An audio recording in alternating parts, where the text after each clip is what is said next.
In the rugged, windswept hills of Corsica, a boy was born who would one day change the course of history forever. Napoleon Bonaparte entered the world on August 15, 1769, at a time when his birthplace, Corsica, had only recently become a French territory. The island, rich in fierce independence and local pride, was a place where Napoleon's future ambitions would be forged under the shadow of conflict. He was born to Carlo Bonaparte, a lawyer, and Letizia Ramolino, his strong-willed mother. Napoleon's family wasn't among the elite of Corsica, but they were certainly well-respected.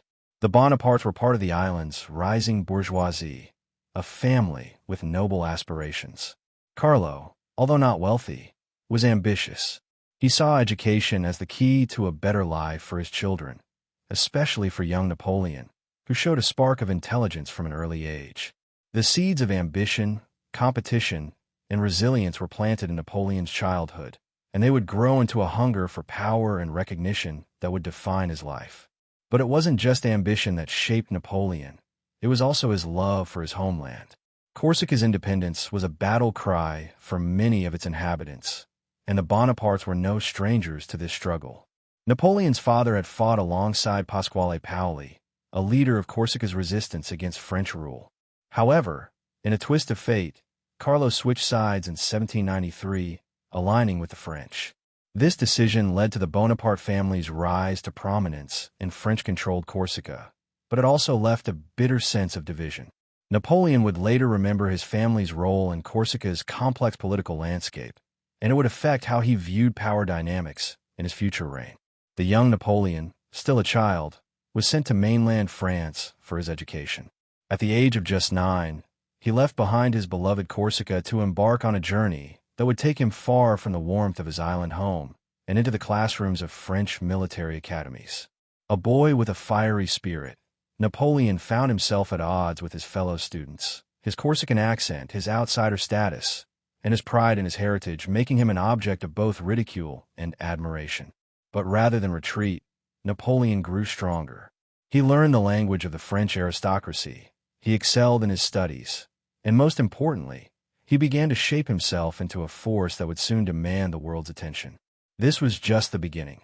The early life of Napoleon Bonaparte was far from ordinary, and it set the stage for a remarkable ascent that no one, not even he, could have fully anticipated.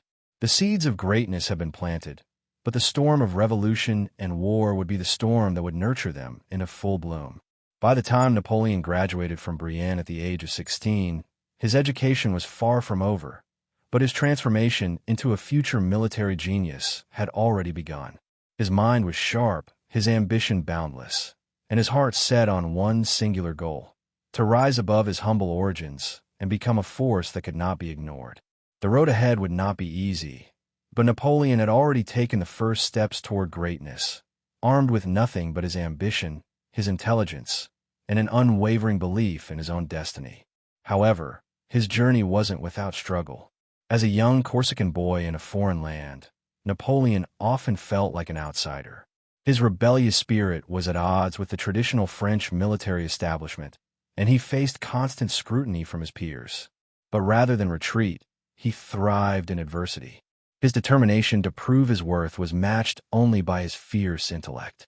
The boy who struggled with his accent would soon become a master of the French language, and his intellect would become his weapon in the battles to come. Despite the teasing and his outsider status, Napoleon excelled academically. His brilliance was unmistakable, and his teachers recognized his potential. History, mathematics, and geography fascinated him, subjects that would later play a crucial role in his military strategies. But it wasn't just academics where Napoleon stood out. His ambition grew stronger with each passing year. Napoleon was not content simply to learn the conventional tactics and strategies taught at the academy. He began to imagine himself as the master of his own destiny, a man of action rather than theory. At Brienne, Napoleon was confronted with his first significant battle, the French language. His Corsican accent, heavy and distinct, set him apart from his fellow students, many of whom came from aristocratic backgrounds. In the strict, aristocratic world of the French military, this difference was not only noticed, but often ridiculed. For a boy with such a sharp mind and fierce pride in his heritage, this was a blow. Yet, this early adversity would ignite a fire within Napoleon, a desire to prove himself, not just to his classmates, but to the entire world. Napoleon's journey from the sun-kissed shores of Corsica to the austere classrooms of mainland France was one filled with both challenges and revelations. At the age of just 9, Napoleon set sail from his beloved island home, a young boy on the verge of adolescence, carrying the weight of his family's ambitions on his shoulders. He arrived at the prestigious military school of Brienne-le-Château, a distant and unfamiliar place that would soon shape him into the man destined for greatness. Or perhaps, greatness was destined to shape him. By the time Napoleon Bonaparte turned 16, he was no longer the shy, homesick boy from Corsica. He was a young officer, ready to make his mark on the world. Upon graduation from the École Militaire in Paris, Napoleon returned to Corsica, but it wasn't to settle into a life of peace. The island, once his home, had become a political battlefield. Corsica's fierce desire for independence still burned hot, and Napoleon's loyalties were torn between his native land and the growing power of France. In a twist of fate, the same ambition that led Napoleon to leave Corsica would push him into the service of the French Revolutionary Army.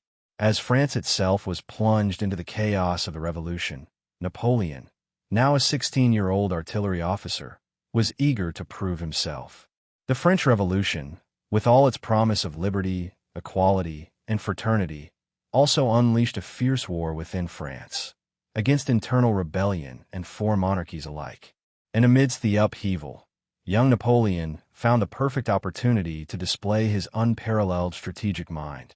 By 1793, Napoleon had already experienced his first major military engagement, the Siege of Toulon. Toulon, a key port city, was in the hands of royalists, and France needed to reclaim it. Napoleon, not yet a general, was assigned to direct artillery. It was here that he made his first decisive move that would change the course of his future.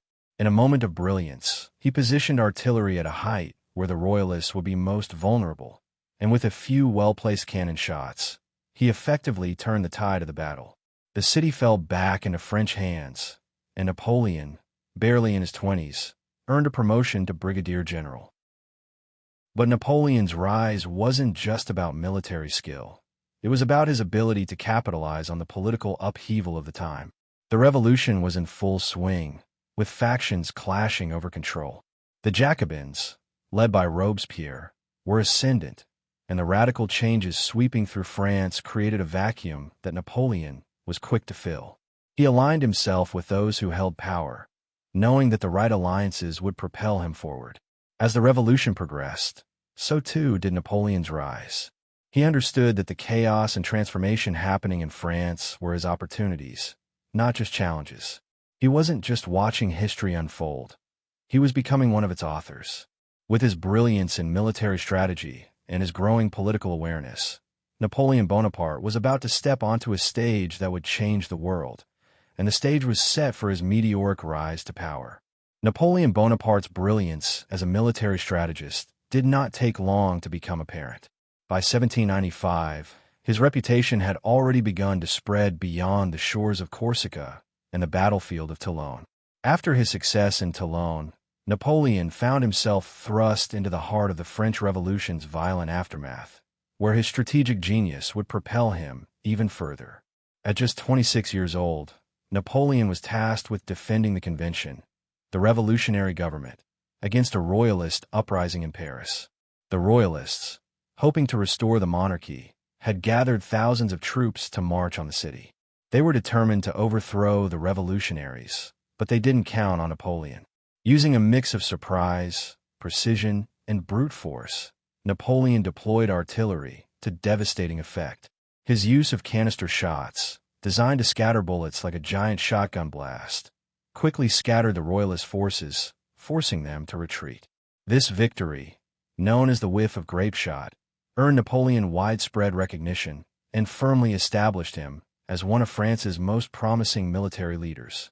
But it was not just his battlefield tactics that made Napoleon a rising star. It was his ability to seize opportunities. The French Revolution had turned the country upside down, with a constant turnover of governments.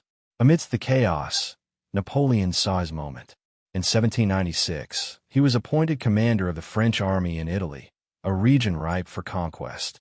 The Italians, under the Austrian Empire, had long resisted French influence, but Napoleon was about to change that. His campaigns in Italy were nothing short of legendary, displaying his unmatched ability to adapt to any situation, whether facing larger forces or unfamiliar terrain. His campaigns in Italy were more than just military victories. They were a masterclass in leadership. Napoleon knew how to inspire his men, how to make them believe in the impossible. His charisma and unwavering confidence turned a ragtag group of soldiers into an unstoppable force. The Battle of Lodi, for example, where Napoleon's forces took a heavily fortified bridge, became one of his most famous triumphs. Napoleon's uncanny ability to predict enemy movements, coupled with his audacity, enabled him to outmaneuver the Austrians and push them back across the Alps.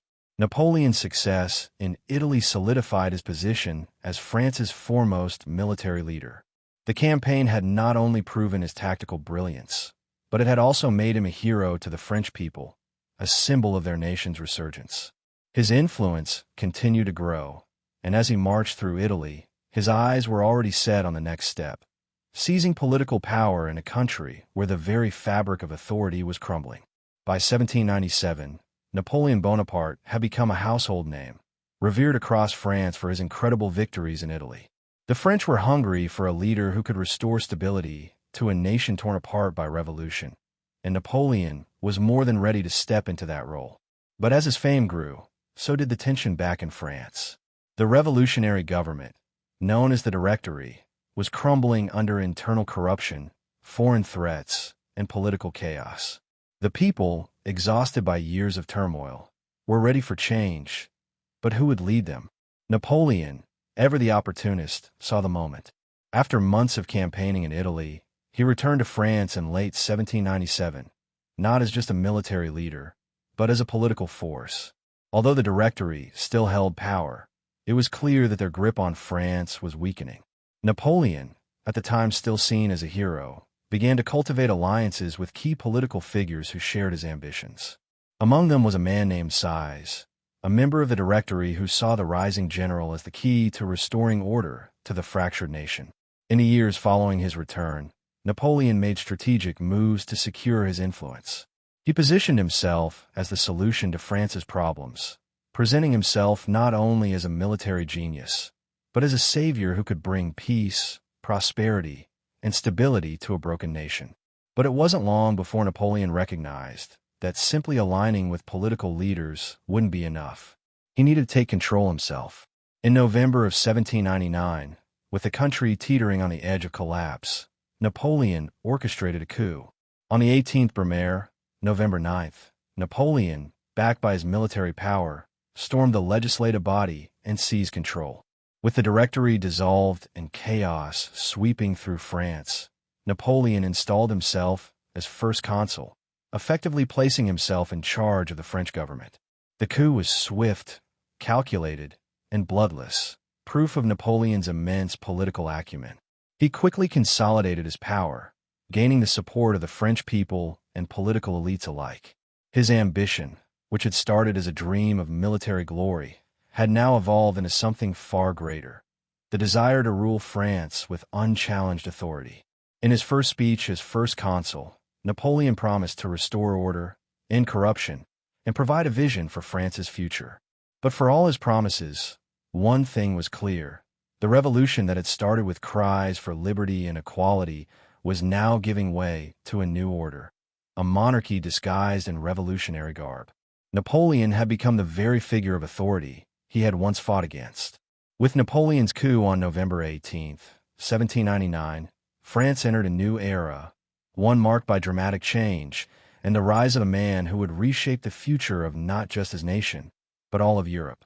As the new first consul of France, Napoleon wasted no time in asserting his dominance and setting a clear course for the country's future. The political landscape of France was still fractured, the economy in ruins, and the people, tired of revolution and civil war, were desperate for stability. Napoleon, ever the pragmatist, understood that to secure his rule, he would need to deliver on that promise. Napoleon's first major move was to establish control over the French government. He surrounded himself with loyal supporters and worked quickly to reorganize the administrative machinery. The revolutionary ideals that had once fueled France were not abandoned, but instead reinterpreted to suit Napoleon's vision. The chaos of the preceding years gave way to a new, centralized government that mirrored the structure of a monarchy, but with the appearance of revolutionary legitimacy. Napoleon knew how to balance the ideals of the revolution with the authority he needed to rule. One of his most significant achievements during this time was the introduction of the Napoleonic Code, a comprehensive legal framework. The code aimed to standardize laws across France and offer equal rights to citizens, with a focus on property rights, civil liberty, and the abolition of feudal privileges. It was a groundbreaking effort that would lay the foundation for modern legal systems not just in France, but in many countries around the world. This move solidified Napoleon's image as a reformer, someone who brought order to a land that had been torn apart by years of revolution. Despite his revolutionary rhetoric, Napoleon was careful not to alienate the nobility or the Catholic Church, two powerful institutions that had been deeply affected by the revolution. In 1801, he negotiated a concordat with the Pope, restoring the Catholic Church's influence in France in exchange for the Church's acceptance of Napoleon's regime. This was a masterstroke in diplomacy, allowing him to unite various factions within France under his rule. By 1802, Napoleon's position as first consul was secure, and his vision for France began to take shape. His reforms, while revolutionary, were aimed at creating a nation of stability and prosperity, something that the French had long been denied. But the seeds of his future ambition were also planted during this time. Napoleon's desire for power extended beyond France's borders. He wasn't just content with consolidating power within France. He had Europe in his sights, and he was preparing for the inevitable battles that would crown him emperor. In March of 1796, Napoleon Bonaparte, now just 26 years old, was given one of the most important assignments of his military career, to command a French army in Italy. This was not just any military campaign. It was a turning point for France, a country torn apart by revolution and beset by foreign enemies. The French army in Italy was disorganized, demoralized, and facing a formidable coalition of Austrian and Italian forces. The task before Napoleon seemed nearly impossible. Yet, it was in this very moment of challenge that Napoleon saw the opportunity to not only prove his brilliance, but to reshape the future of France. Napoleon's arrival in Italy marked the beginning of a campaign that would elevate him from a promising general to a military genius. He inherited an army that was fractured and poorly equipped, but he immediately set to work, transforming it into an efficient and disciplined fighting force. His first move was to inspire his troops, giving them a renewed sense of purpose and showing them that victory, while hard-won, was within their grasp. Napoleon's ability to rally his men, to turn fear into determination, became one of his defining traits. He was not just a strategist. He was a leader who could ignite the spirit of his soldiers. At the heart of Napoleon's military strategy was his focus on speed and mobility. He understood that Italy's terrain, with its mountain passes and narrow roads, could work in his favor if used wisely. The French army, led by Napoleon's new tactics, quickly advanced through northern Italy. He implemented innovative strategies, including the use of rapid marches and surprise attacks, to outmaneuver the Austrian forces, who had grown complacent and slow. Napoleon's keen eye for opportunities allowed him to strike when the enemy least expected it. One of his first major victories came at the Battle of Montenotte in April 1796. The French forces, outnumbered and underprepared, faced the Austrian army in a difficult position. But Napoleon's tactical brilliance turned the tide. He divided his forces and attacked the Austrian units in multiple locations, preventing them from coordinating a defense. The French won a decisive victory, and with it, the first step toward dominance in northern Italy was achieved. This victory not only boosted the morale of his troops, but also caught the attention of France's political elite. Napoleon's success in Italy was not just about military might. It was about his ability to inspire and lead, qualities that would soon make him a legend. His march through Italy had just begun, and the world would soon see the true scope of his ambition. As he celebrated his victory, Napoleon's mind was already turning to his next steps. He had proven his ability on the battlefield, but now, with each success, he knew that his power would extend far beyond military conquests. The political landscape of France was shifting, and Napoleon was preparing to play his role in shaping it. The Battle of Lodi was a decisive victory, and it became a symbol of Napoleon's leadership. His ability to turn a dire situation into a triumph made him a hero in the eyes of the French people. His reputation soared, and so did his ambition. From that point on, Napoleon was no longer just a general. He was a legend in the making, someone whose name would echo through the corridors of history. The battle raged for hours, and as the French forces neared the bridge, the Austrian troops began to falter. Their once secure position was now being overrun, and the French, led by their indomitable general, crossed the bridge. The Austrian forces were driven into retreat, and Napoleon's victory was complete. But it wasn't just the military success that mattered. It was the way in which Napoleon had inspired his men to fight through fear, to challenge the impossible, and to emerge victorious. Napoleon's strategy for the battle was as audacious as it was brilliant. Rather than waiting for the Austrians to make a move, he ordered his forces to launch a direct assault across the bridge. But there was a twist. The bridge was heavily guarded, and the Austrian artillery was positioned perfectly to inflict devastating damage on any advancing forces. Napoleon knew that the key to success was speed, surprise, and overwhelming force. He commanded his troops to charge, despite the heavy enemy fire, and with incredible courage, the French soldiers pushed forward, one step at a time. The Austrian forces, despite being heavily outnumbered, had fortified themselves on the far side of the Adda River at Lodi, holding a key bridge that controlled the flow of troops and supplies. Napoleon recognized the strategic importance of this bridge and knew that it was crucial to break the Austrian defenses to maintain momentum. But it was not just the military challenge that Napoleon had to face. He had to prove to his troops that they were capable of overcoming the seemingly insurmountable obstacles before them. As Napoleon Bonaparte continued to lead his army through Italy, his genius on the battlefield became more and more apparent. After the stunning victory at Montenotte, he pushed further into northern Italy, and his next great challenge came at the Battle of Lodi, fought on May 10, 1796. This was a pivotal moment in the campaign, one that would not only solidify Napoleon's place as a rising star in the military world, but also change the course of his career forever. The Battle of Lodi had propelled Napoleon Bonaparte to the forefront of military strategy, but his work in Italy was far from over. The victory had given him a reputation as a military genius, but now he had to show the world that his success was no fluke. Napoleon's next challenge was the siege of Mantua, a crucial Italian city that lay in the heart of Austrian-controlled northern Italy. Its fall would grant France control of northern Italy, effectively crippling the Austrian presence in the region. But taking Mantua wouldn't be easy. It was one of the most well-defended cities in Europe, and the Austrian forces had fortified their position with determination and resilience. Napoleon knew that to win the campaign, he would need more than just brute force. He needed to outthink the Austrians, to wear them down, and to turn the city's defenses against them. And so, he did what he did best. He attacked the problem from all angles. Rather than launching a full frontal assault, Napoleon decided to encircle the city. He split his forces, sending one group of soldiers to cut off reinforcements, while another isolated the city from the outside world.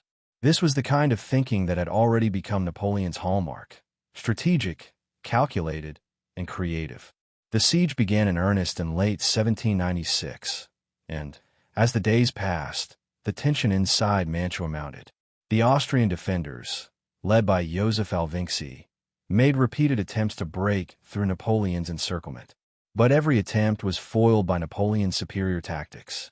His soldiers, fueled by the same audacity and resilience that had defined previous victories, held their ground, even as the siege dragged on. Napoleon, for his part, was meticulous in overseeing the operation, ensuring that his soldiers remained motivated and disciplined. By February 1797, Napoleon's forces had effectively trapped the Austrians within the city. With no hope of reinforcements and their supplies dwindling, the Austrian forces were forced to surrender. The siege of Mantua had lasted nearly 5 months, but in the end, it was Napoleon's relentless strategy, combined with his uncanny ability to keep his troops motivated despite the hardships, that led to victory. The capture of Mantua marked a turning point in the Italian campaign. It not only crippled Austrian influence in northern Italy, but also cemented Napoleon's reputation as a military leader capable of achieving the impossible. As the French flag flew over the city, Napoleon's name echoed throughout Europe as a symbol of military brilliance and the rise of a new power. With the siege of Mantua behind him, Napoleon Bonaparte was now on the brink of securing total victory in Italy. The Austrian forces had been driven from northern Italy, and Napoleon's reputation as an unstoppable force was only growing.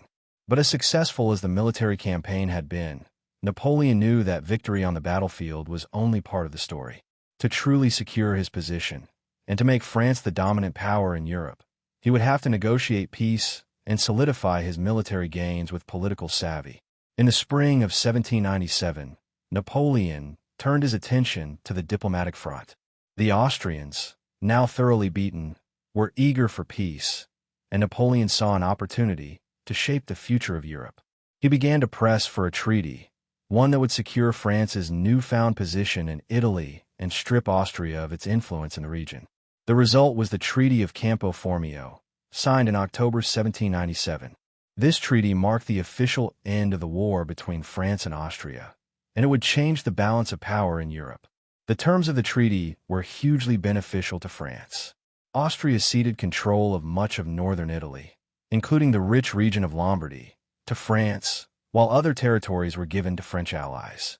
In exchange, France agreed to respect Austria's holdings elsewhere in Europe, allowing them to maintain influence in Central Europe. For Napoleon, this was more than just a diplomatic victory. It was a political triumph. He had not only defeated Austria on the battlefield, but now he had shaped the future of Europe in France's favor. Napoleon's role in negotiating the treaty elevated his status from a mere military commander to a statesman of unparalleled skill. He had become the face of France's new power in Europe, and with this newfound influence, his ambitions only grew. He returned to Paris, where he was greeted as a hero. The French people, weary of revolution and civil strife, saw in Napoleon a figure who could bring stability and glory back to their country.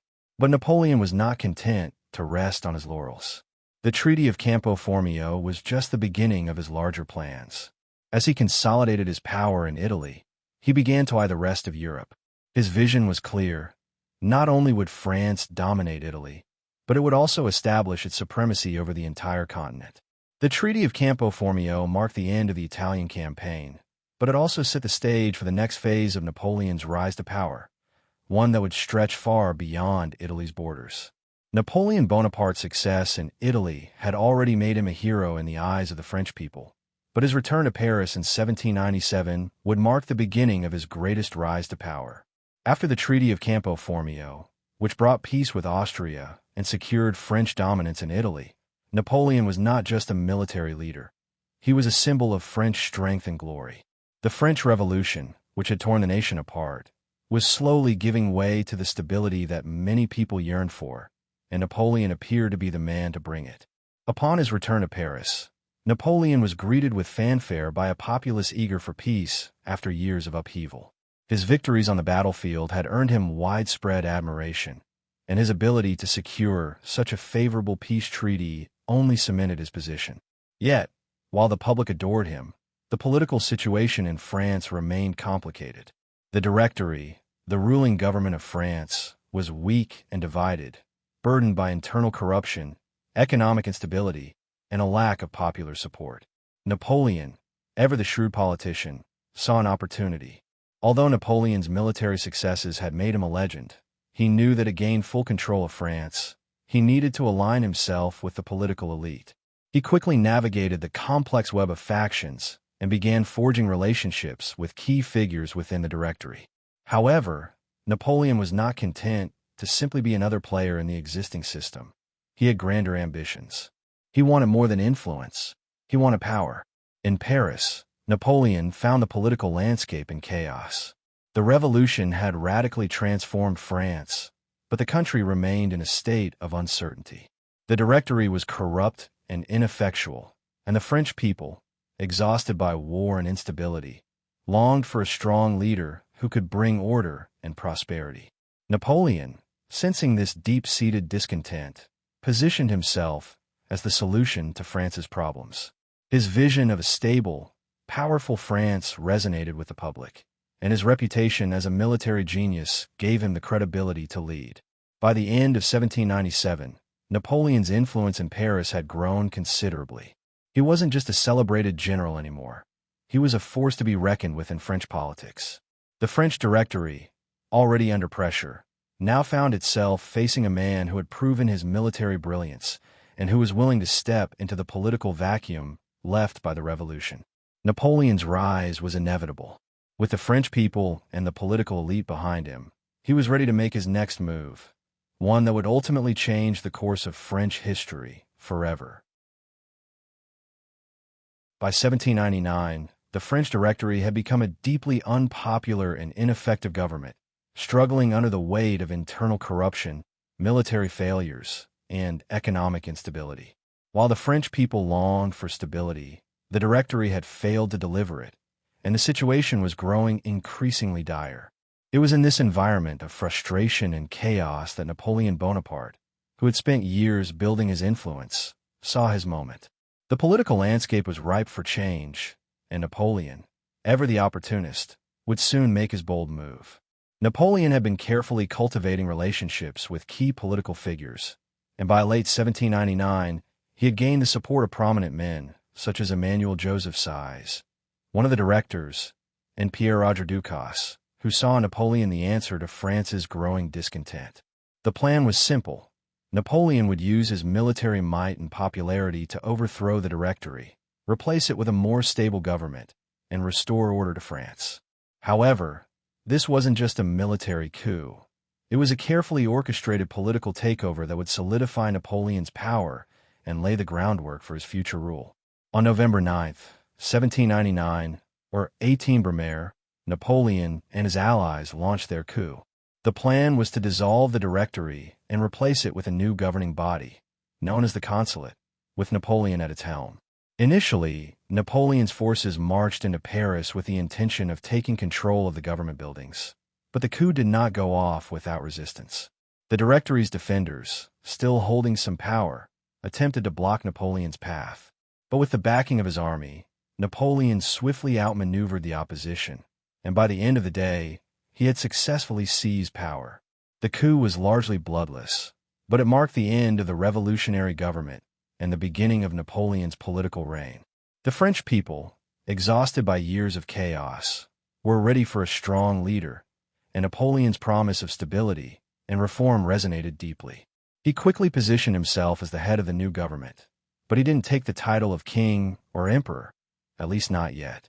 Instead, Napoleon became First Consul of France, a position that granted him almost unchecked power, but with the appearance of a republic. Napoleon's rise was complete. The chaos of the Revolution had given way to the vision of a man who promised to restore France to glory. With the power of the French army and the support of political allies, he was now in control, ready to take France and Europe into a new era. With the success of the coup of 18 Brumaire and his subsequent rise to the position of First Consul, Napoleon Bonaparte now stood at the pinnacle of French power. The revolution that had begun in 1789, with its cries for liberty, equality, and fraternity, had given way to a new kind of leadership, a strong, centralized authority that promised stability and order. But while the French people had celebrated the fall of the monarchy, they were now looking for a leader who could bring an end to the chaos, the wars, and the instability that had plagued the nation for nearly a decade. Napoleon was their answer. Upon taking office in December 1799, Napoleon wasted no time in consolidating his power.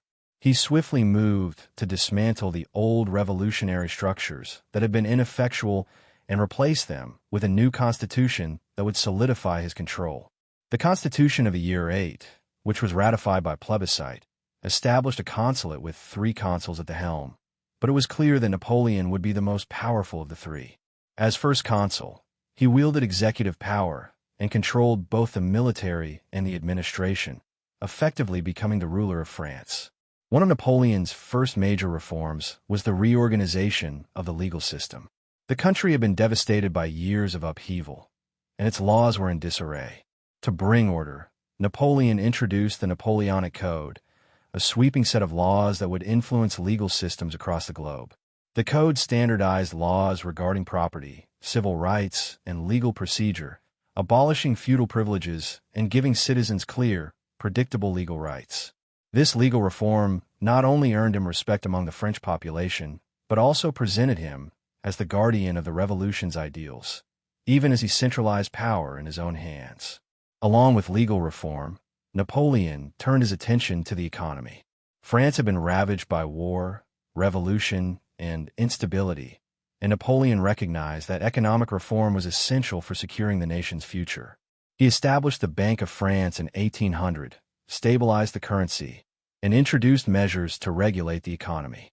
His reforms helped restore confidence in the financial system, and by the time he crowned himself emperor in 1804, France's economy was far more stable than it had been in years. Napoleon also worked to reconcile with the Catholic Church, which had been a bitter enemy of the Revolution. In 1801, he negotiated the Concordat of 1801, which re-established the Church's influence in France while maintaining the Revolution's principles of religious freedom and state control. By doing so, he gained the support of millions of French Catholics, who had long felt alienated by the Revolution's anti-clerical stance. By the end of 1802, Napoleon's power was effectively unchallenged. Through a series of military victories, political maneuvers, and strategic reforms, he had transformed France from a fractured, war-torn country into a strong, centralized state under his command. Napoleon was no longer just a general. He was the leader of France, and the road to his imperial ambitions was just beginning. In the early years of the 19th century, France was on the brink of a new era, one where the revolutionary ideals of liberty, equality, and fraternity would be redefined under the leadership of a single, powerful figure, Napoleon Bonaparte. Having secured his position as first consul in 1799 after the successful coup of 18 Brumaire, Napoleon's next step was to solidify his control over France and transform the volatile, post-revolutionary government into a stable, efficient regime. Napoleon had proven himself as a military genius, but now it was time to prove that he could also govern. Napoleon's first order of business was to ensure that his hold on power was unchallenged. France, still recovering from the upheaval of the Revolution, was ripe for a strong, centralized government. The Directory had been weak and ineffective, and the French people, exhausted from years of instability, were ready for a leader who could bring order and security. Napoleon, understanding this sentiment, set out to reshape the government in his image. In 1800, Napoleon pushed for a new constitution that would solidify his power.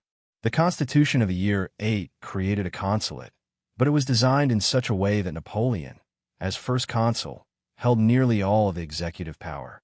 This allowed him to control both the military and the administration, effectively giving him dictatorial authority under the guise of republicanism. Though there were other consuls, it was clear that Napoleon was the dominant force in the French government. He had transformed the position of first consul into that of the ruler of France, and the people accepted it, eager for the stability he promised. Napoleon's popularity grew not only because of his military victories, but also because of his ability to bring order to a fractured nation. One of his first actions as first consul was to restore order to France's economy, which had been in ruins after the Revolution. He established the Bank of France in 1800, which helped stabilize the country's finances and manage its war debt. He also introduced measures to ensure the smooth functioning of the economy, including the stabilization of currency and the regulation of trade. Napoleon understood that a stable economy was key to gaining the loyalty of the people, and these reforms proved to be a success. On the political front, Napoleon worked tirelessly to forge alliances and bring about reconciliation between the various factions in French society. Perhaps his most notable achievement was his rapprochement with the Catholic Church. Through the Concordat of 1801, Napoleon re-established the Church's authority in France, ensuring that Catholicism would be recognized as the religion of the majority, while still maintaining state control over religious affairs. This move not only strengthened Napoleon's position, but also helped heal the rift caused by the Revolution's anti-clerical policies. Napoleon had effectively consolidated his power, transformed France's political landscape, and won the support of key institutions. But his vision extended beyond France.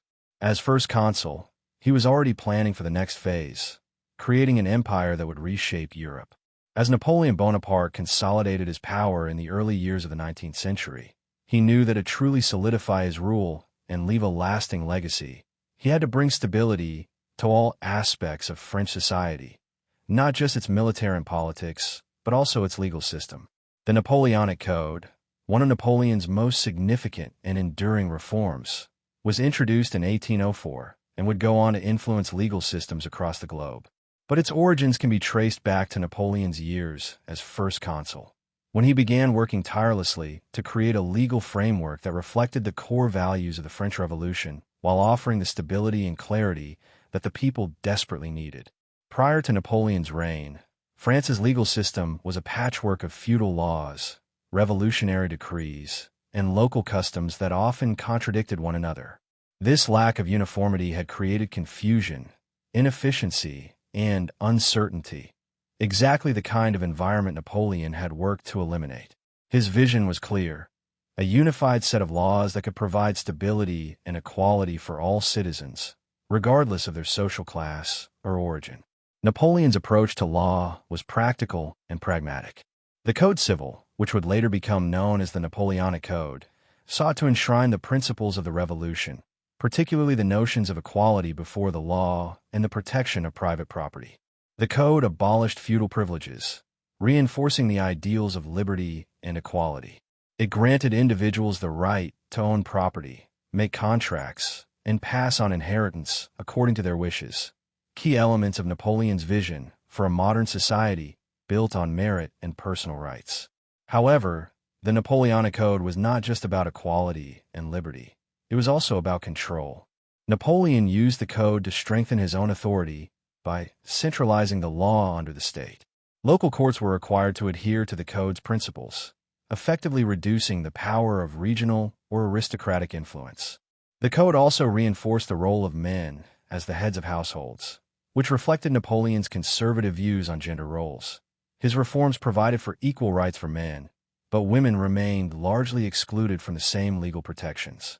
Beyond its role in shaping French society, the Napoleonic Code was a crucial tool for Napoleon to maintain order across his empire.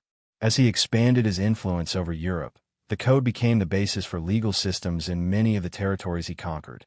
Its simplicity and clarity made it easier for governments to adopt, and it provided a foundation for governance in regions that had been previously divided by conflicting legal traditions. Napoleon's commitment to reforming the legal system was just one of many ways he sought to create a lasting, stable empire. His reforms helped restore order to a country that had been devastated by revolution and war, and in doing so, he strengthened his hold on France. The Napoleonic Code was more than just a set of laws. It was a testament to Napoleon's vision for a new, modern Europe under his leadership. While Napoleon Bonaparte's military successes had earned him fame, it was his domestic reforms that truly cemented his hold on power. As first consul, Napoleon understood that a stable government could only be built on a solid foundation of strong institutions, and he wasted no time in reorganizing France to ensure that power remained centralized and secure under his leadership.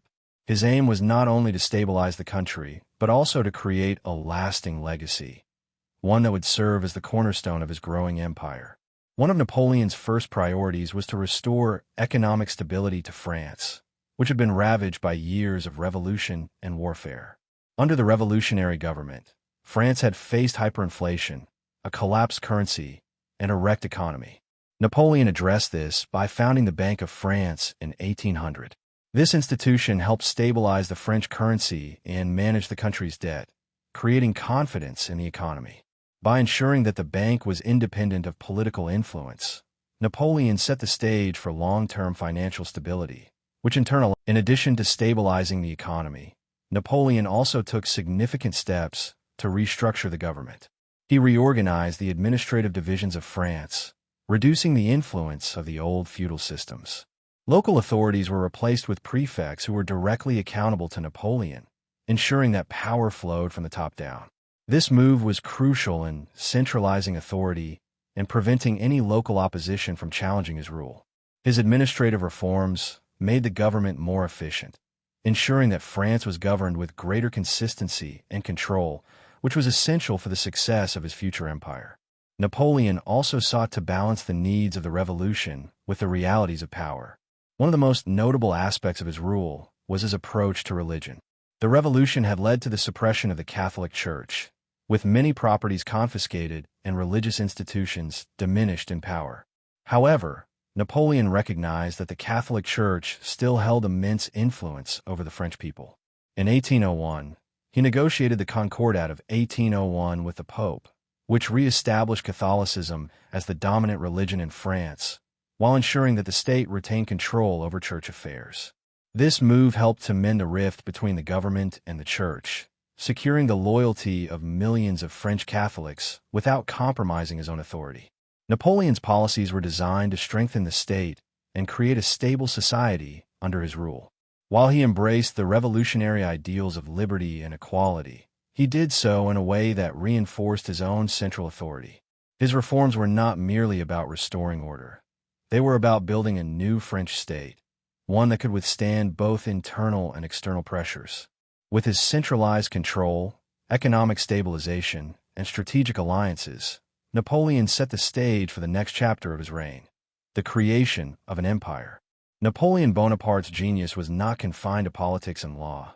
It was, above all, rooted in his understanding of warfare. As first consul, Napoleon's military vision was central to his plans for both stabilizing France and expanding his empire. Despite France's recent struggles in battle, particularly with the ongoing wars against European coalitions, Napoleon's leadership would soon transform the French military into one of the most formidable fighting forces in Europe. His reforms would not only strengthen the army's effectiveness, but also inspire loyalty and admiration among his troops.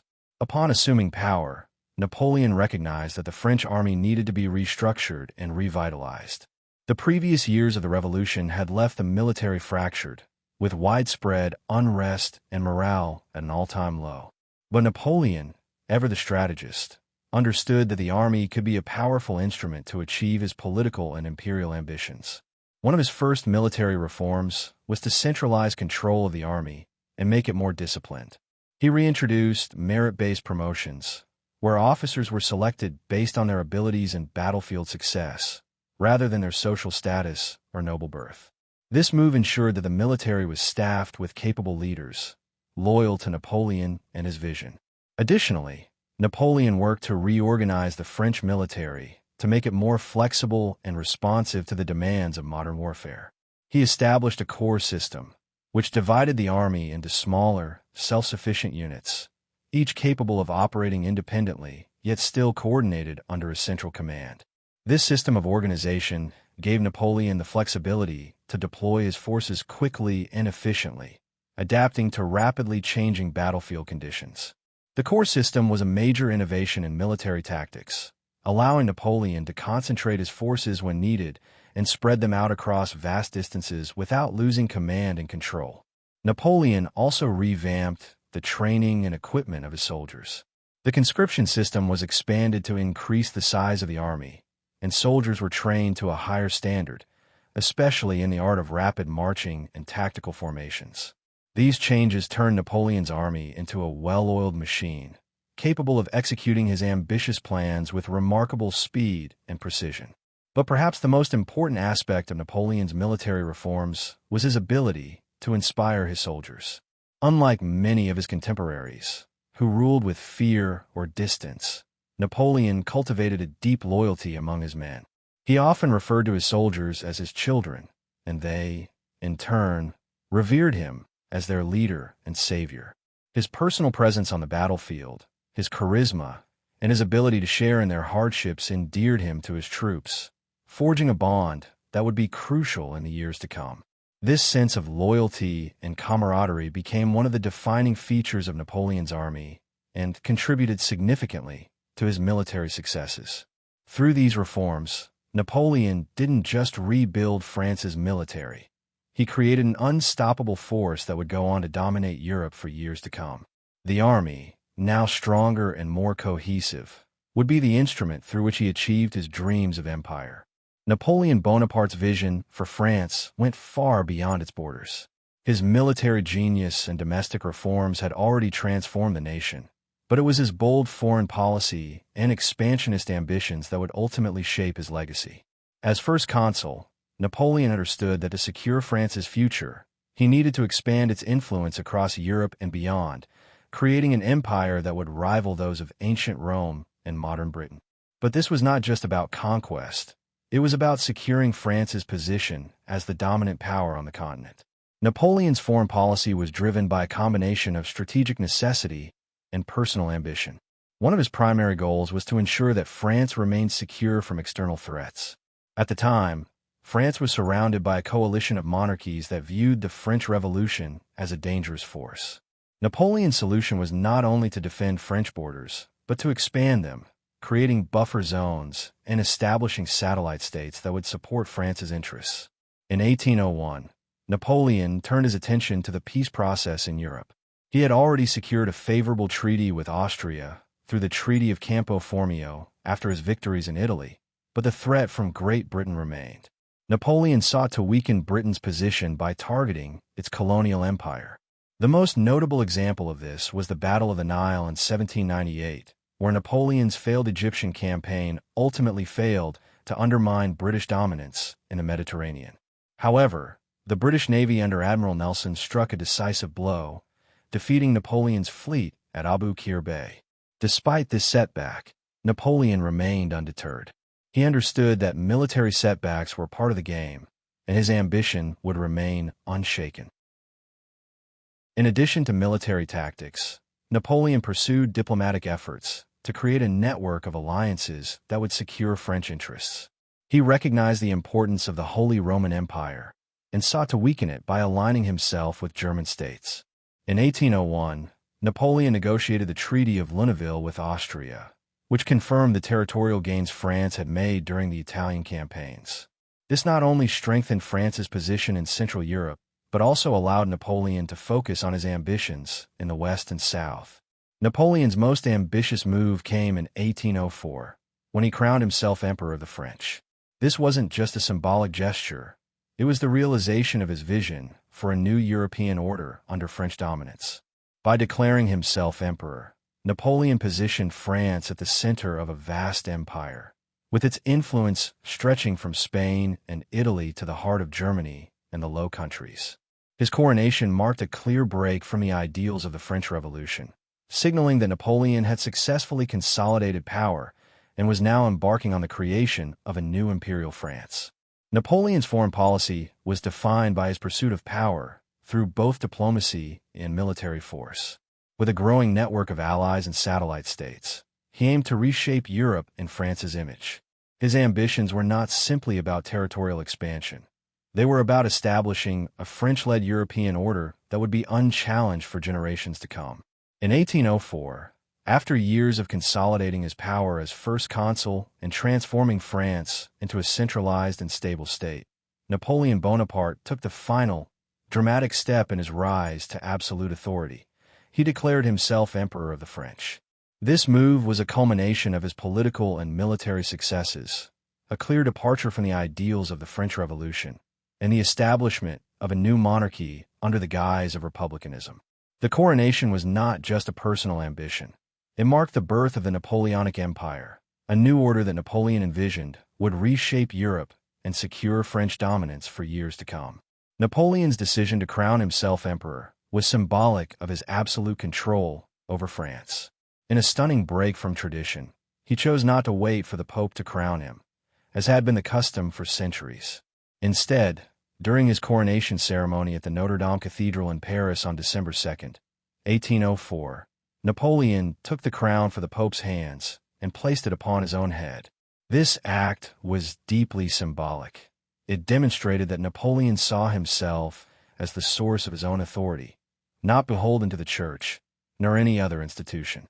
In this dramatic moment, Napoleon was making a statement that he was not simply a product of the revolution, but its culmination. The coronation also reflected Napoleon's vision for France. By crowning himself, he portrayed the empire as the legitimate successor to the revolution's ideals, while also acknowledging the necessity of strong, centralized authority to maintain order. The coronation ceremony, lavish and grand, was designed to project power and grandeur, signaling the start of a new era. But it was also a political maneuver. By claiming the title of emperor, Napoleon sought to distance himself from the instability and chaos of the revolutionary period and to legitimize his rule in the eyes of both the French people and the European powers. Napoleon's empire, unlike the absolute monarchies of the past, was rooted in merit and national strength. The Napoleonic Code, his legal reforms, and his military triumphs had earned him legitimacy among the French people, who had come to see him as a protector of the nation's future. The empire would, in many ways, be an extension of the Republic's ideals, even as it shifted toward monarchy. Yet, even as Napoleon ascended to the throne, he was not naive about the challenges ahead. His coronation was not just about cementing his position in France. It was also a signal to the rest of Europe that he intended to expand his power. Napoleon was not content to simply rule France. He had bigger ambitions for Europe. His empire, though newly crowned, was already set on a path of military expansion that would dominate the continent for the next decade. With his coronation as emperor in 1804, Napoleon Bonaparte firmly established the Napoleonic Empire, signaling the beginning of a new chapter in French and European history. But the real test of his power was not just in the ceremonial acts or grand gestures. It lay in the expansion and consolidation of his empire through military conquest and political maneuvering. Napoleon's ambitions reached far beyond France's borders. His vision was of a European continent under French influence, where he would impose stability, order, and the revolutionary ideals of liberty and equality, albeit in a manner that served his imperial agenda. Napoleon's first major military test as emperor came in 1805, when he faced a new coalition of European powers determined to contain French expansion. The coalition, consisting of Britain, Austria, Russia, and others, sought to end the growing dominance of France and to restore the balance of power in Europe. But Napoleon's military genius was unparalleled, and he once again proved why he was Europe's most feared general. The Battle of Austerlitz, fought on December 2, 1805, was one of the most decisive battles of Napoleon's career and solidified his reputation as one of history's greatest military tacticians. Known as the Battle of the Three Emperors, it saw Napoleon's French forces decisively defeat the Russian and Austrian armies. The victory, which Napoleon himself considered his finest, was a masterclass in battlefield strategy. By feigning weakness and luring the Allied forces into a vulnerable position, Napoleon struck at their center with precision and overwhelming force, leading to a complete rout of the enemy. The consequences of Austerlitz were profound. Napoleon's victory shattered the Third Coalition and left much of Europe in disarray. As a result, Napoleon was able to impose his terms in the Treaty of Pressburg, 1805, which forced Austria to cede significant territories and recognized French influence over much of Central Europe. In the wake of this triumph, Napoleon's power was at its peak.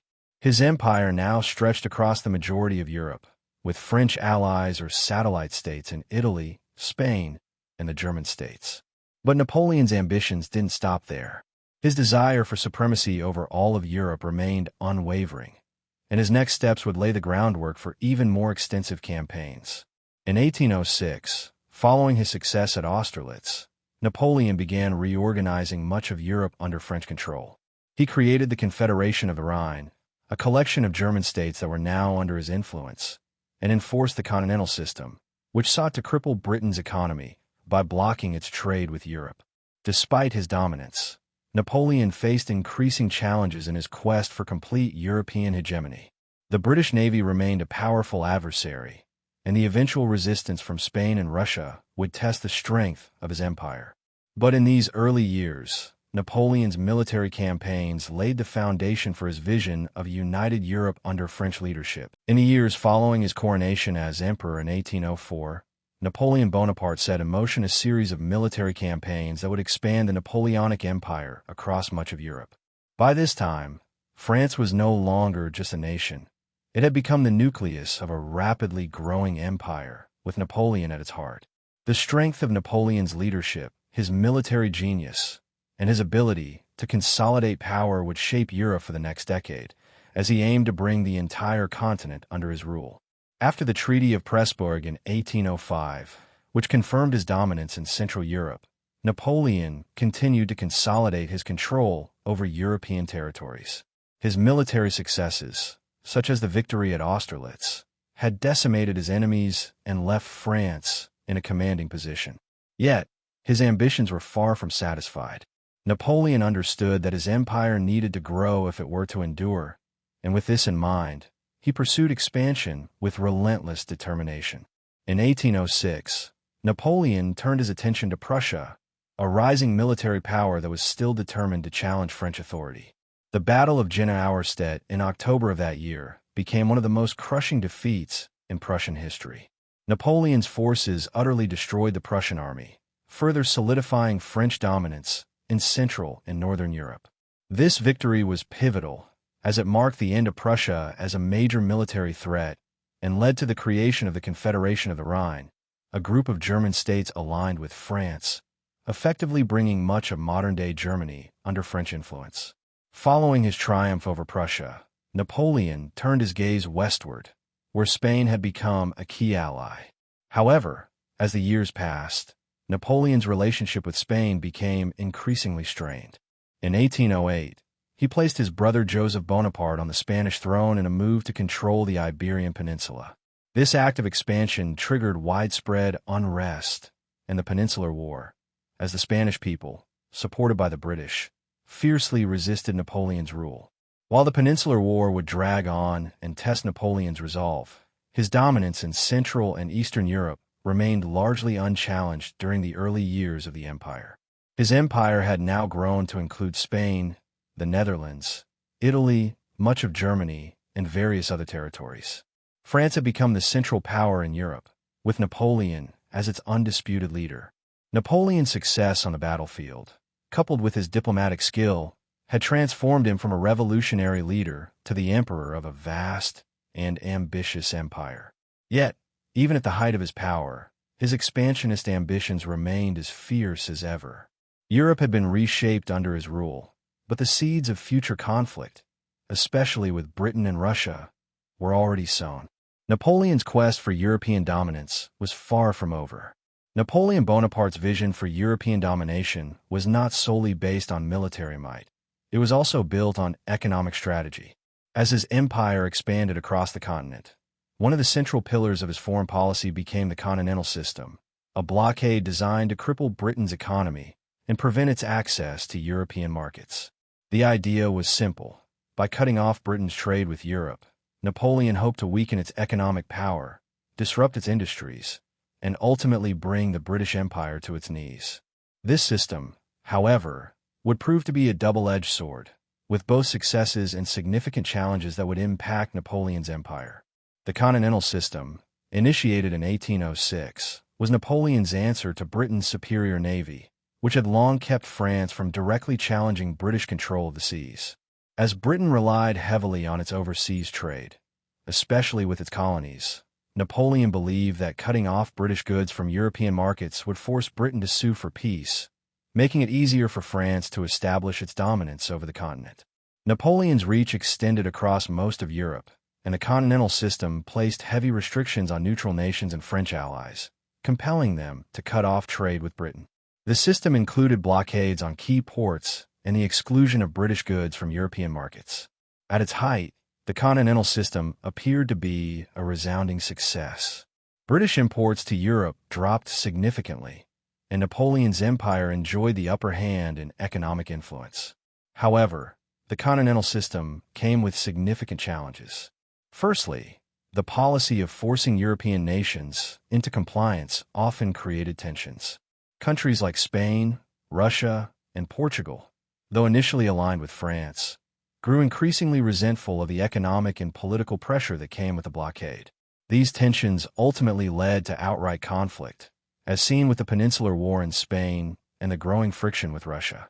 The Russian Empire, which had initially supported the continental system, began to resist Napoleon's demands, recognizing that the blockade was harming its own economy and disrupting trade with Britain.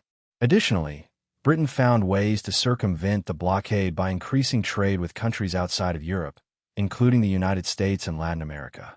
British naval superiority allowed it to continue importing goods through its vast network of overseas colonies, limiting the effectiveness of the continental system. Smuggling and black market trading became rampant, particularly in regions where Napoleon's control was weakest.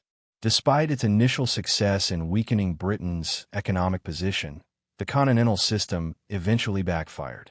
It strained relations between Napoleon and some of his allies, disrupted the economies of the nations involved, and contributed to growing dissatisfaction with his rule. In the long run, the policy only hardened Britain's resolve, and its naval power remained a key obstacle to Napoleon's goal of European domination. The continental system, while ambitious, was not the decisive blow Napoleon had hoped for. It was a constant source of friction that would eventually contribute to the downfall of his empire. The Peninsular War, 1808 to 1814, stands as one of the most challenging and prolonged conflicts of Napoleon Bonaparte's reign. It was a war that would not only test Napoleon's military prowess, but also strain the very foundations of his expanding empire. The war began as a result of Napoleon's attempts to control the Iberian Peninsula, with the ultimate goal of tightening his grip on Europe. The war would see the French forces fighting against the Spanish, Portuguese, and British, creating a protracted conflict that would become Napoleon's first real military setback. The origins of the Peninsular War can be traced back to Napoleon's decision to place his brother Joseph Bonaparte on the throne of Spain in 1808. This move was part of Napoleon's broader strategy to control Europe, but it was a grave miscalculation. The Spanish people, who had long resisted foreign domination, rejected the imposition of a foreign king and revolted against French occupation. The Spanish resistance was further fueled by Napoleon's decision to move troops through Spain and Portugal in an effort to enforce the continental system, which added to the resentment of the French presence. The Spanish rebellion quickly escalated into full-scale war. While Napoleon's military machine was formidable, the guerrilla warfare tactics employed by the Spanish made it difficult for French forces to maintain control over the country. The Spanish people, motivated by nationalist fervor and a desire to expel the foreign occupiers, engaged in hit-and-run tactics, ambushes, and sabotage, which inflicted significant losses on the French army. The guerrilla warfare style of combat proved to be a costly and draining experience for the French, as they struggled to maintain their hold over the vast Spanish countryside. In addition to the Spanish resistance, Napoleon faced the British army, led by Sir Arthur Wellesley, who would later become the Duke of Wellington. The British sent reinforcements to aid the Spanish and Portuguese in their fight against the French. The British Navy, with its dominance at sea, also played a critical role by preventing French forces from receiving reinforcements and supplies, further hindering Napoleon's military efforts. The British, though outnumbered, were able to coordinate effective campaigns in Spain and Portugal, challenging Napoleon's forces at every turn. The Peninsular War became a costly drain on French resources. Napoleon had to divert soldiers and supplies from other theaters of war, which weakened his overall military position. The prolonged conflict not only tied down large numbers of French troops, but also eroded Napoleon's popularity back home. The French public, initially supportive of Napoleon's imperial ambitions, grew increasingly frustrated with the endless war and the mounting casualties. The war ultimately proved to be a decisive factor in Napoleon's eventual downfall. The combination of Spanish resistance, British intervention, and the strain on French resources made the Peninsular War one of Napoleon's most difficult and expensive conflicts. Though he would eventually gain some tactical victories, the war sapped the strength of the Napoleonic Empire and set the stage for the eventual coalition forces to rise up against him. The Russian campaign of 1812 is perhaps the most famous and most disastrous military campaign of Napoleon Bonaparte's reign. After years of dominance across Europe, Napoleon's empire began to face cracks in its foundation. One of the most significant cracks was the deteriorating relationship between Napoleon and Tsar Alexander I of Russia. The two emperors had once been allies, but the breakdown of diplomatic relations, coupled with Napoleon's desire to expand his empire, led to the invasion of Russia, which would turn into a catastrophic failure for the French Empire. The seeds of the Russian conflict were sown by the continental system, which had already created tension across Europe. While Napoleon sought to enforce the blockade of Britain, Tsar Alexander had begun to ignore it, resuming trade with Britain. This defiance angered Napoleon, who could not afford to let any major European power undermine the system. In June 1812, Napoleon decided to invade Russia to force Tsar Alexander to comply. Napoleon gathered one of the largest armies in history, the Grande Armée, which numbered over 600,000 men, a diverse force composed of French soldiers and troops from across Europe, including Germany, Poland, Italy, and other satellite states. Napoleon's initial plan was to quickly defeat the Russian forces, forcing Tsar Alexander into negotiations. However, the Russian strategy was fundamentally different from the battles Napoleon had fought in Europe. Rather than confronting the Grande Armée head-on, the Russians adopted a scorched earth policy, systematically retreating while destroying everything in their wake: farms, villages, and resources, denying Napoleon's army supplies and food. The Russian army, led by Tsar Alexander, retreated further into the interior of the vast Russian land, refusing to engage in a decisive battle, hoping to wear down Napoleon's forces through attrition. As the French army advanced into Russia, the journey became a logistical nightmare. The French soldiers were poorly supplied, suffering from extreme weather conditions, disease, and starvation. Napoleon's troops, far from their home base, found it increasingly difficult to stay equipped and fed. The Russians, meanwhile, destroyed crops and poisoned wells, further weakening Napoleon's already strained forces. The turning point came with the Battle of Borodino in September 1812, one of the bloodiest battles of the Napoleonic Wars. Though the French emerged victorious, the cost in lives was staggering, and Napoleon failed to achieve a decisive victory. He then made the fateful decision to march on Moscow, hoping that capturing the Russian capital would force Tsar Alexander to capitulate. Upon entering Moscow, Napoleon found the city largely abandoned and in flames. Russian citizens had burned their homes and the city itself to deny the French army shelter and supplies. After weeks of waiting for Tsar Alexander to negotiate, with no response forthcoming, Napoleon was forced to retreat in late October.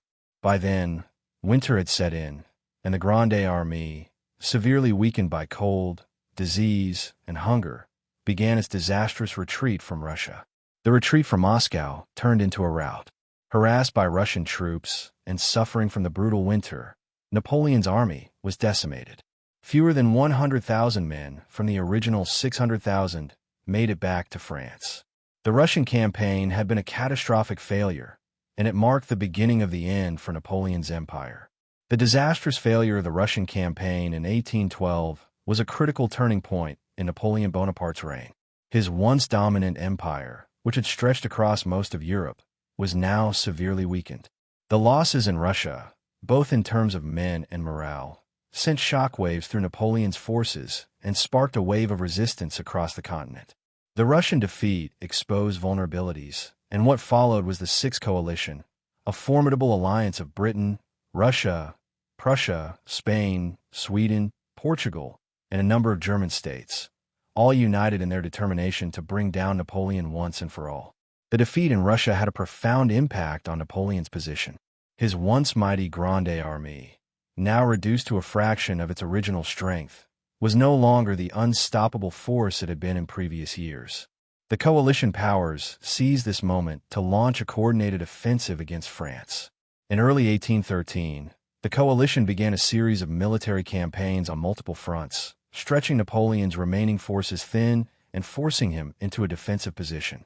The Battle of Leipzig, also known as the Battle of Nations, fought in October 1813, was the largest confrontation of the entire Napoleonic Wars and a pivotal turning point in the conflict. Napoleon's forces faced a coalition army that numbered over 300,000 men, compared to Napoleon's 190,000. Despite his tactical brilliance, The numerical superiority of the Allies and the disintegration of his own forces led to a crushing defeat. Napoleon was forced to retreat, marking the beginning of the unraveling of his empire. The defeat at Leipzig was catastrophic, but it was only the beginning. Over the course of 1813 and into 1814, the coalition forces continued to advance through France. Napoleon, though still a master of battlefield tactics, was unable to sustain the same level of power or unity among his troops. The once great Napoleonic Empire was slowly being chipped away by the relentless advance of the Allied armies. By the time the coalition forces reached Paris in early 1814, Napoleon's situation had become untenable. The French people, exhausted by years of war, were no longer as supportive of their emperor as they had once been. Napoleon's political and military support began to erode, and after fierce fighting in the streets of Paris, the city fell to the coalition on March 30th, 1814. On April 6th, 1814, Napoleon was forced to abdicate the throne and was exiled to the island of Elba, off the coast of Italy. The fall of Napoleon was a staggering defeat for France and a moment of triumph for the European powers who had been battling his expansionism for over a decade. The Napoleonic Empire, once the most powerful in Europe, had collapsed under the weight of Napoleon's overreach. The fall of Napoleon marked the end of an era in European history and the beginning of a new balance of power. Napoleon Bonaparte's abdication in April 1814 marked the dramatic collapse of one of history's most powerful empires. After his defeat in the Battle of Leipzig and the subsequent fall of Paris to the Sixth Coalition, Napoleon was forced into exile on the small island of Elba, just off the coast of Italy. His once unquestioned authority was shattered, and the dreams of a European empire under French leadership lay in ruins. However, even in exile, Napoleon's ambition and charisma would not be silenced, and his return to power, known as the 100 Days, would be nothing short of legendary. Elba, with its picturesque landscapes and isolated position, was meant to serve as a peaceful retirement for Napoleon, though it was far from the end of his influence. Despite being stripped of his title and authority, Napoleon was given sovereignty over the island, and he took the opportunity to make reforms, improving the island's infrastructure, economy, and government. His efforts to modernize Elba, though admirable, were merely a glimpse of his far-reaching ambitions. While Napoleon was on Elba, the European powers, having exiled him, were busy reshaping the continent at the Congress of Vienna. The goal of the Congress was to restore the old European order, undoing the revolutionary changes Napoleon had implemented, and ensuring that no one ruler would again rise to dominate Europe as Napoleon had. The European powers restored the Bourbon monarchy in France, placing Louis XVIII on the throne, but the peace was fragile, and many still resented the new king's return. Despite being isolated, Napoleon's presence was never forgotten. In March 1815, just under a year after his exile, Napoleon made his dramatic escape from Elba. With a small army of followers, he returned to France, where he was greeted by soldiers and civilians alike, many of whom had once served him. His return was swift, and within a matter of weeks, he had reclaimed control of France. Louis XVIII fled, and Napoleon regained the title of emperor in a moment of extraordinary political and military audacity. This brief but intense period, known as the 100 Days, saw Napoleon attempt to rebuild his empire. While the European powers quickly mobilized to confront him, he initially enjoyed significant successes, regaining much of the support he had lost in his earlier years of exile. However, Napoleon's brief resurgence was doomed to fail. The forces of the Seventh Coalition, led by Britain and Prussia, confronted him at the decisive Battle of Waterloo in June 1815. The defeat at Waterloo, after a hard-fought battle, led to Napoleon's final abdication and his exile to the remote island of St. Helena, located in the South Atlantic Ocean, where he would spend the remaining years of his life. Napoleon's second exile was the end of his political and military career, but it did not mark the end of his influence. His legacy as a military genius, lawmaker, and empire builder remains a topic of fascination, debate, and study to this day. His brief return to power during the 100 Days demonstrated that even in defeat, Napoleon remained a figure of immense charisma and influence, capable of rallying a nation and shaking the foundations of Europe once again. The Battle of Waterloo, fought on June 18, 1815, stands as one of the most famous and consequential battles in history. It marked the dramatic end of Napoleon Bonaparte's reign and the final chapter of his empire-building ambitions. After his brief and bold return to power during the 100 Days, Napoleon faced an alliance of European forces determined to end his rule once and for all. The Seventh Coalition, consisting of Britain, Prussia, the Netherlands, and other allied nations, had united with the sole purpose of defeating Napoleon and ensuring that his influence in Europe was eradicated. Napoleon's forces, though smaller than the combined army of the coalition, were highly trained and experienced, with many soldiers who had previously served under him. He was also a master of battlefield tactics, and he hoped to replicate his past success. His strategy at Waterloo was based on dividing the enemy forces, defeating them in detail before they could unite. Napoleon sought to engage the British forces, led by Duke of Wellington, and the Prussian army, commanded by Gebhard Leberecht von Blücher, before they could join forces against him. However, several factors worked against Napoleon in this final battle. First, the weather played a crucial role. Heavy rains had turned the battlefield into a quagmire, slowing Napoleon's attacks and impeding the movement of his artillery. This delay gave the Prussian forces time to march toward the battlefield and join the British forces. Napoleon's initial tactical advantage began to erode as the day wore on, and despite a fierce battle, his troops began to falter under the relentless pressure from the Allied forces. The battle saw several key phases. Early on, Napoleon's forces managed to make some breakthroughs against Wellington's troops. However, the arrival of Blücher's Prussians on the battlefield was a game-changer. The combined British and Prussian forces proved too much for Napoleon's army to handle. The French began to retreat in disarray, and despite their best efforts, they were unable to rally against the overwhelming numbers. Napoleon's defeat at Waterloo marked the end of his military career. His forces were routed, and his army was forced to retreat in chaos. The impact of the loss was immediate. Napoleon's political power was effectively shattered, and his dream of re-establishing the French Empire was extinguished. He was forced to abdicate once again, and this time, there would be no. Following his defeat, Napoleon was exiled to the remote island of St. Helena in the South Atlantic Ocean, where he would spend the remaining years of his life in isolation. The Battle of Waterloo was not just a military defeat. It was the death knell for the Napoleonic Empire. The Seventh Coalition celebrated their victory, and Europe began the process of restoring the balance of power that Napoleon had so dramatically disrupted. Despite his final defeat, Napoleon's legacy as one of history's greatest military tacticians and a transformative figure in European history endured. His impact on law, governance, and military strategy would echo through the centuries, and even in defeat, he remained a figure of immense historical importance. After his crushing defeat at the Battle of Waterloo in 1815, Napoleon Bonaparte was once again forced into exile, but this time, his fate would be far more isolated and bleak. The victors of the Seventh Coalition, determined to ensure that Napoleon would never return to power, exiled him to the remote island of St. Helena, located in the South Atlantic Ocean, nearly 1,200 miles from the nearest landmass.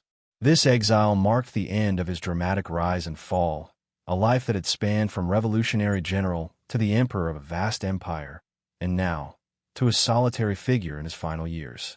St. Helena, an inhospitable island with rocky terrain and a harsh climate, was a far cry from the Mediterranean island of Elba, where Napoleon had previously been exiled.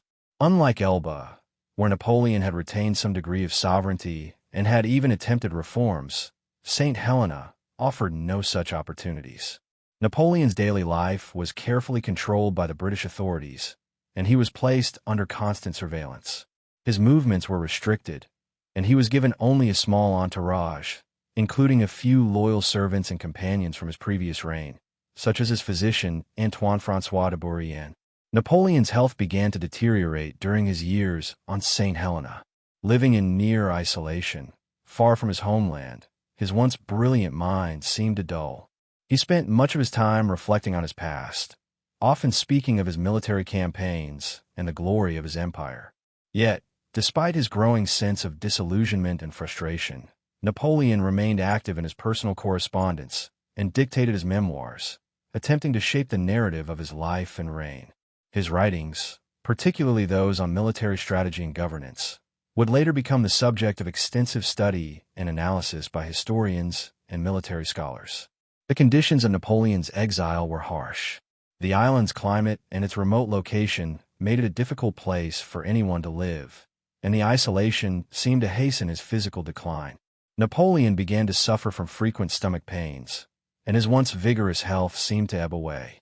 In the years leading up to his death, there were speculations about the cause of his illness. Some claimed it was the result of poisoning, while others pointed to the stresses of his years in captivity. However, most historians believe that Napoleon died from stomach cancer, a disease that had also claimed the life of his father. On May 5, 1821, Napoleon Bonaparte passed away at the age of 51. His death was marked by a sense of finality, but also by a deep irony.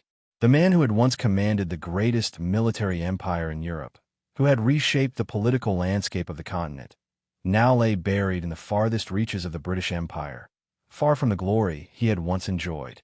Napoleon's legacy, however, did not die with him.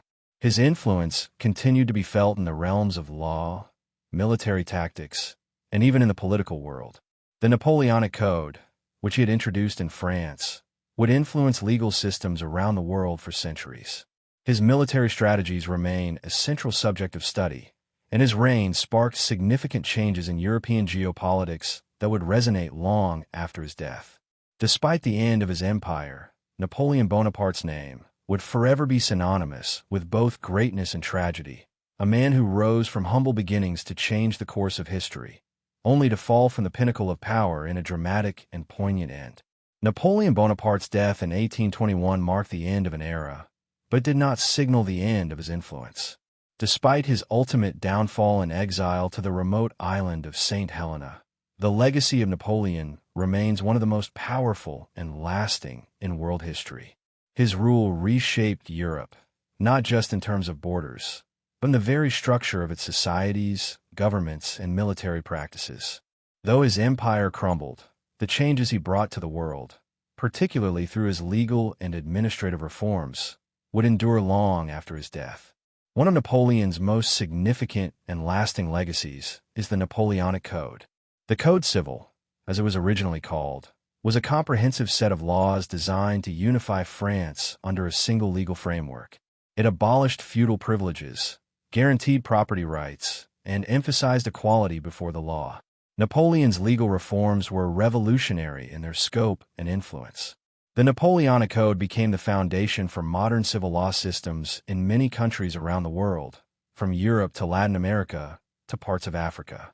Even in countries that did not directly adopt the code, its principles inspired significant legal reforms. In addition to his legal impact, Napoleon's military strategies and innovations have left a profound mark on the art of warfare. Napoleon's emphasis on rapid mobilization, decisive battles, and combined arms tactics reshaped military doctrine.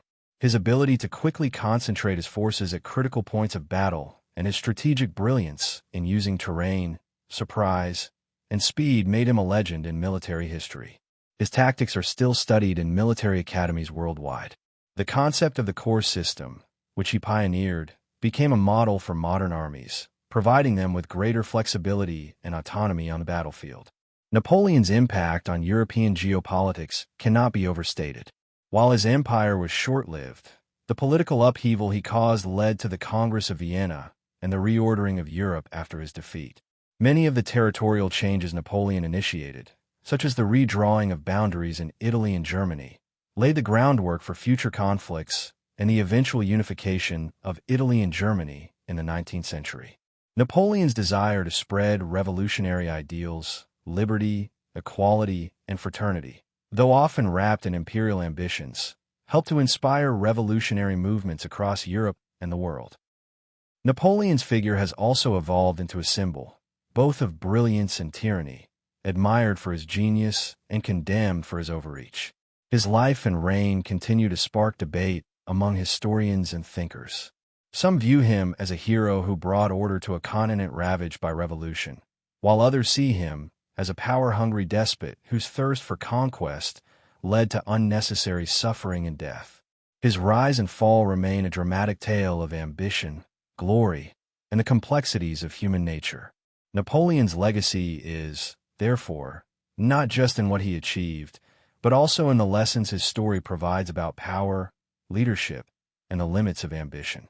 His name continues to be remembered as a figure who left an indelible mark on history, for better or for worse. Napoleon Bonaparte's empire may have collapsed, but his influence on the course of European and world history has been undeniable and enduring. The political, legal, and military systems he put in place laid the groundwork for modern Europe, transforming not just France, but much of the continent. Napoleon's impact transcended his time, and many of the changes he set in motion are still felt today, across Europe and beyond. One of Napoleon's most far-reaching influences was in the realm of political thought. The principles of the French Revolution, liberty, equality, and fraternity, were embodied in his reign, though his method of enforcing these ideals often contradicted the revolutionary spirit. While Napoleon reintroduced monarchic authority, his reforms carried forward the idea that governance should be based on rational principles rather than hereditary privilege. His meritocracy, where individuals rose to power based on talent and ability rather than birthright, left a lasting mark on political systems in both Europe and the Americas. Even though Napoleon's empire was short-lived, the ideals of equality before the law and social mobility continued to inspire reform movements across the globe.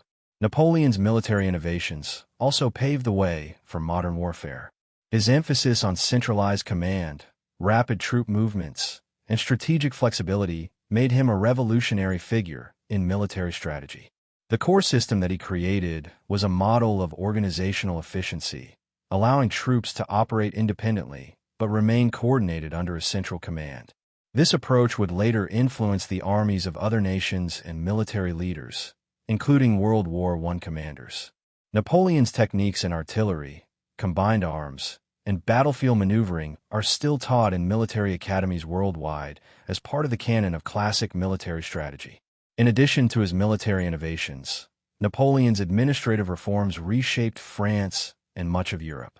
His establishment of the centralized state in France, with its strong bureaucracy and efficient government, served as a model for later European rulers.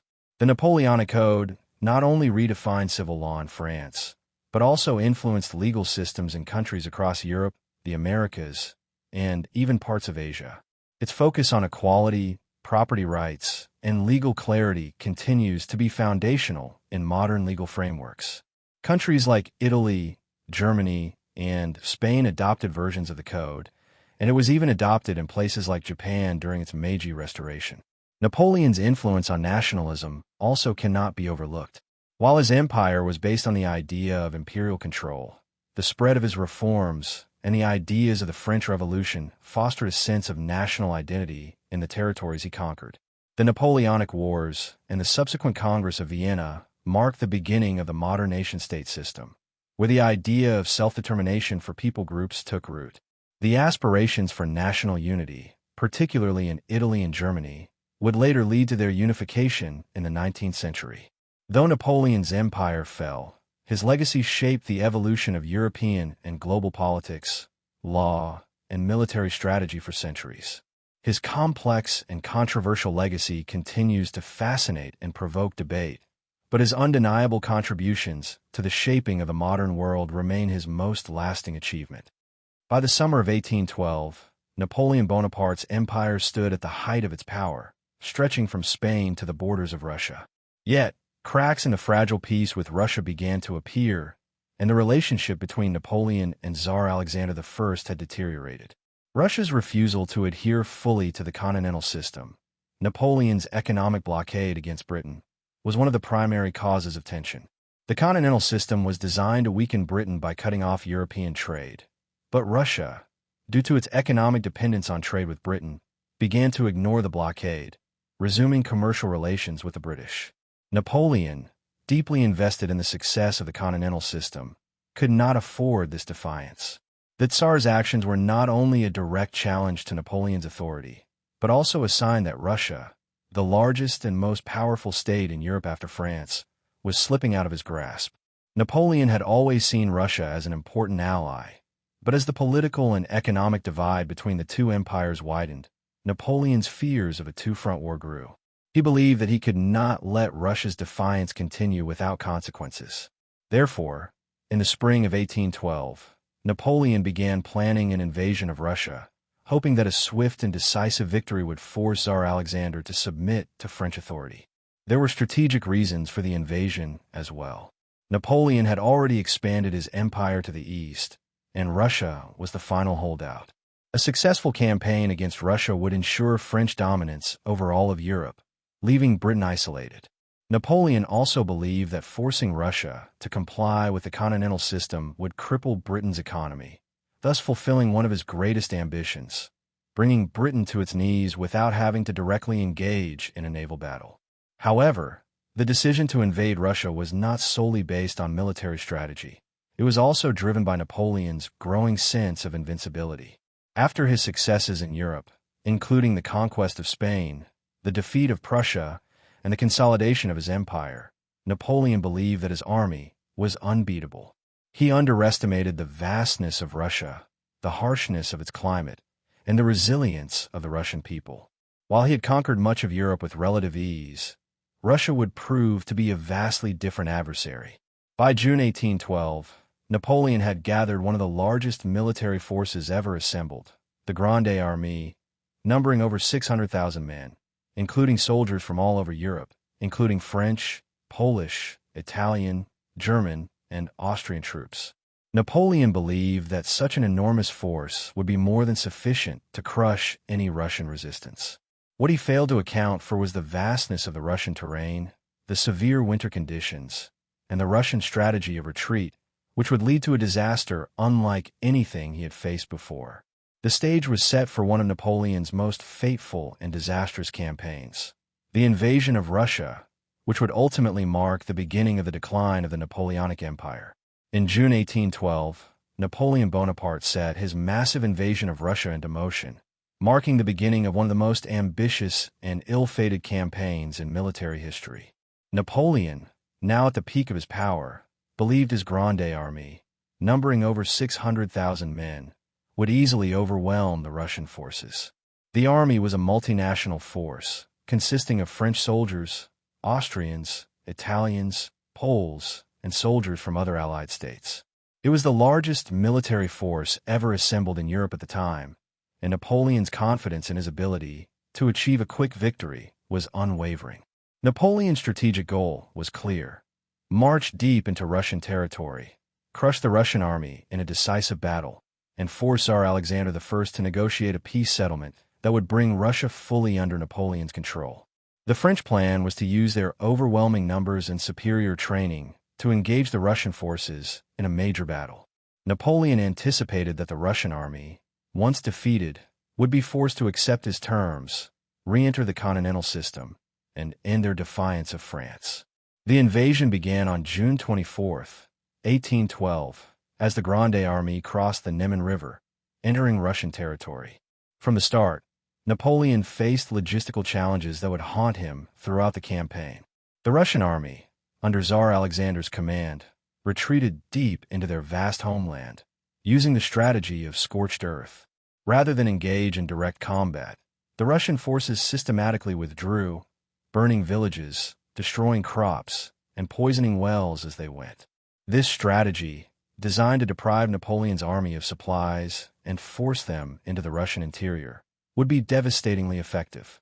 Despite the difficulties, Napoleon pressed on, pursuing the Russian forces across vast stretches of barren land. The French army was now stretched thin, far from their supply lines, and facing harsh summer heat, frequent rain, and growing shortages of food, ammunition, and medical supplies. Despite the immense size of the army, Napoleon's forces began to suffer from fatigue, disease, and hunger.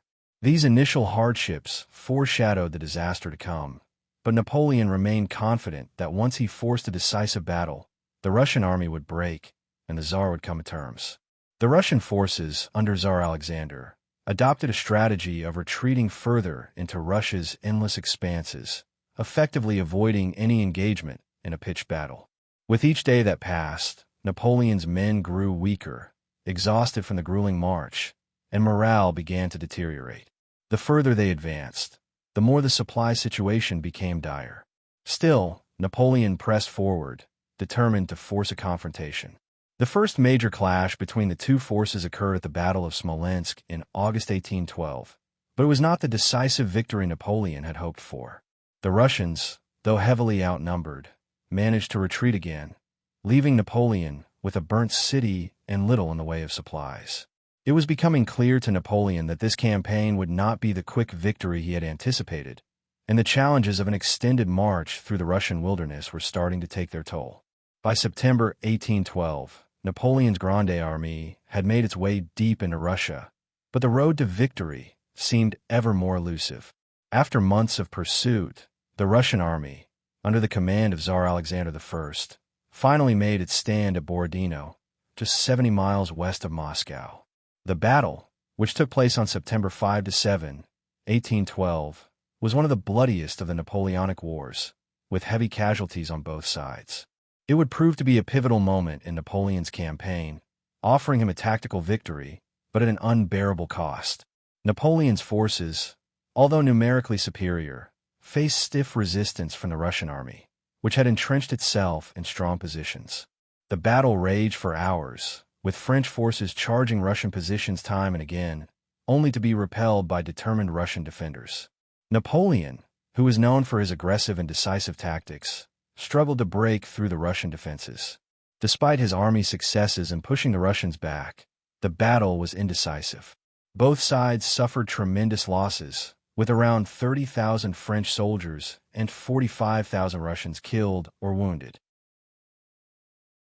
Despite technically winning the Battle of Borodino, Napoleon could not claim the decisive victory he had hoped for. The Russian army, although battered, was not broken. Tsar Alexander, adhering to his strategy of retreating deeper into the Russian heartland, withdrew once again, refusing to give Napoleon the victory he needed. Napoleon's army, exhausted from the grueling march and the costly battle, pressed on toward Moscow, believing that the capture of the Russian capital would force Tsar Alexander to negotiate a peace settlement. As Napoleon's forces advanced toward Moscow, they faced worsening conditions. The supply lines were overstretched, and the French army began to suffer from hunger, fatigue, and disease. The further they marched into Russia, the more isolated they became. The Russian strategy of scorched earth, burning villages, crops, and resources in their wake, left Napoleon's army with no shelter, food, or supplies. The weather, which had been mercilessly hot during the summer, was now beginning to turn, and the winter cold was creeping in. On September 14, 1812, Napoleon and his army finally reached Moscow, the spiritual and political heart of Russia. But what awaited them was not the grand victory Napoleon had expected. Moscow, once a bustling city, had been largely abandoned by its inhabitants and was in flames. The Russian people had set fire to their own city, depriving Napoleon's army of supplies and shelter. Despite occupying the city, Napoleon's forces were left without the resources needed to sustain them. Napoleon, having failed to decisively defeat the Russian army and now stranded in a burning city with a demoralized army, faced a dire decision. His invasion, which had initially seemed like a grand and unstoppable force, was faltering. The Russian winter was fast approaching, and with no peace settlement in sight, the time had come for Napoleon to make a difficult choice. The Russian campaign, once seen as his path to ultimate victory, was now spiraling toward disaster. Napoleon Bonaparte's entry into Moscow in September 1812 was meant to be the culmination of his invasion of Russia. The capture of the Russian capital was expected to force Tsar Alexander I to the negotiating table, bringing the Russian Empire to its knees and forcing it to accept the terms of the continental system. But what awaited Napoleon and his troops in Moscow was far from a triumphant victory. Instead of the surrendered Russian army or the peace he sought, he was greeted with a city in flames. As Napoleon entered Moscow on September 14, 1812, he found that much of the city had been set ablaze. The Russian people, under orders from the Russian authorities, had evacuated the city and set fire to their homes, businesses, and public buildings in a final act of defiance. The flames that consumed Moscow left Napoleon's army with no shelter, food, or resources. The Russian army had once again outmaneuvered him, not with military might, but with a scorched-earth strategy that denied the French forces any means of sustaining their campaign.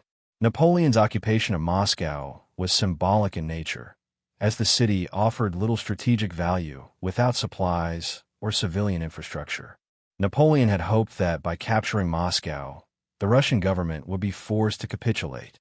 But with the Tsar refusing to negotiate and no tangible victory to present, Napoleon found himself in a difficult position.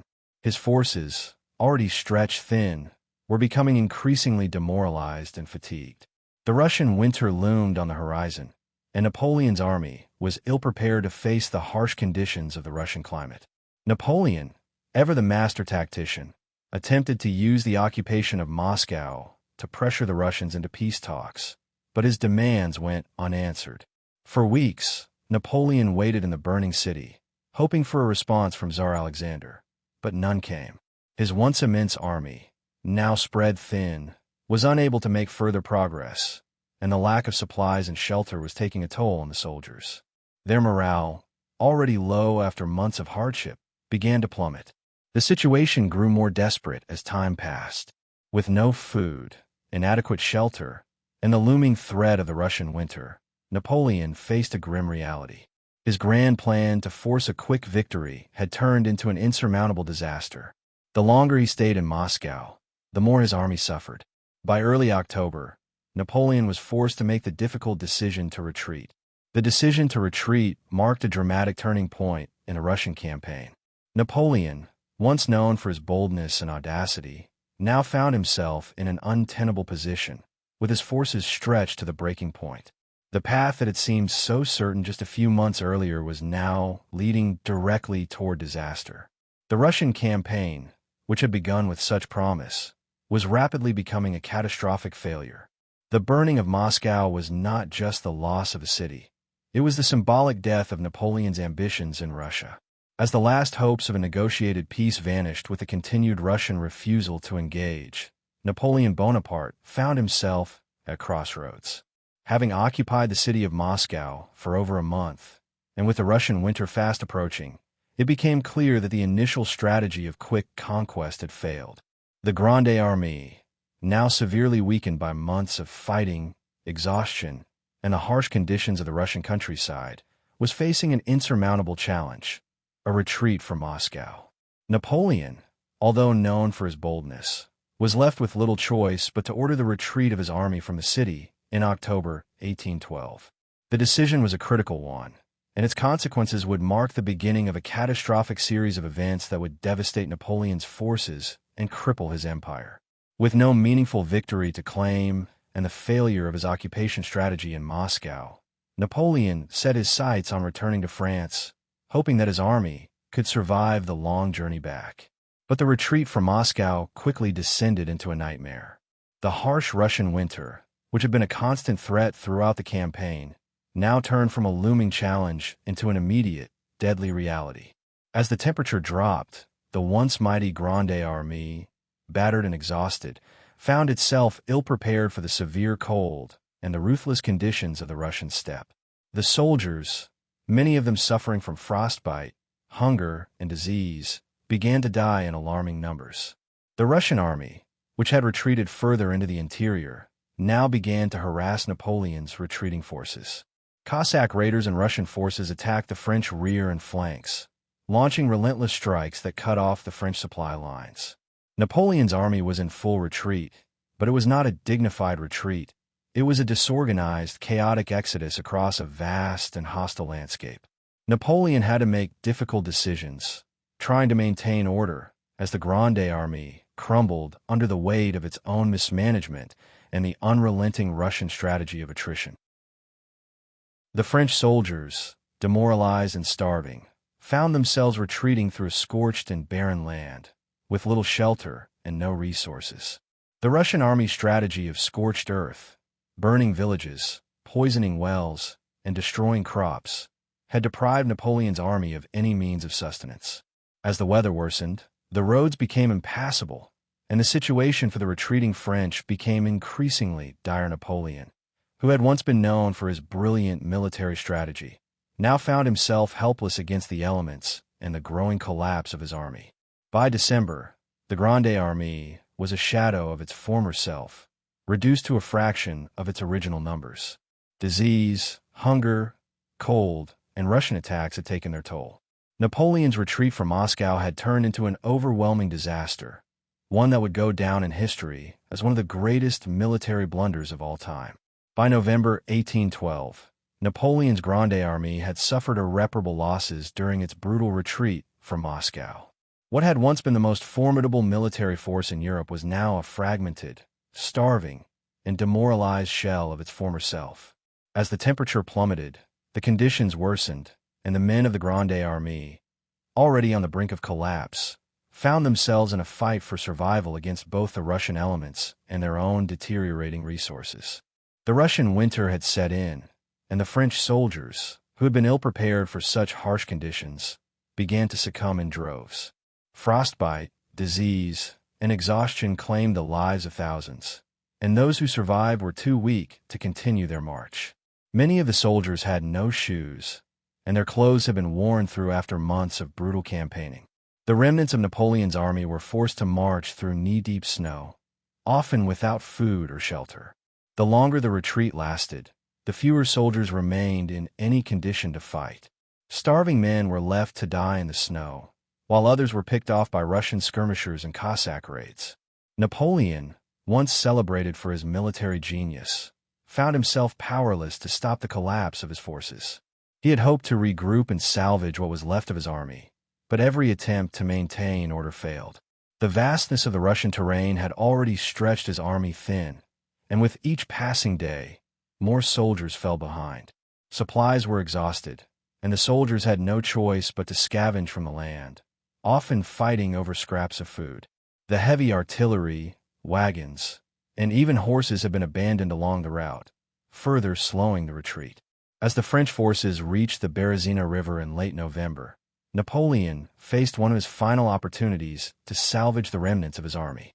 The Battle of the Berezina was one of the last standalone battles of the campaign, where Napoleon's forces attempted to cross the frozen river to escape further Russian attacks. Though Napoleon managed to organize a temporary crossing and escape, the battle resulted in more casualties, and the river crossing itself was fraught with chaos. The battle and the retreat were a clear sign that the Grande Armée, which had once been the epitome of Napoleon's might, was now irrevocably shattered. By the end of the retreat, Napoleon had lost around 500,000 soldiers. Only a fraction of the original force managed to return to France. The devastation was so complete that it became clear to everyone, including Napoleon himself, that the campaign had been an unmitigated disaster. The retreat from Russia marked the beginning of the end for Napoleon's empire. His military dominance was shattered, and Europe began to rise against him. By the time Napoleon's shattered army staggered back into France in early 1813, the full scale of the disaster in Russia had become undeniable. The Grande Armée, once a symbol of France's military supremacy, had been reduced to a broken, demoralized force, devastated by the harsh Russian winter, disease, and constant Russian attacks.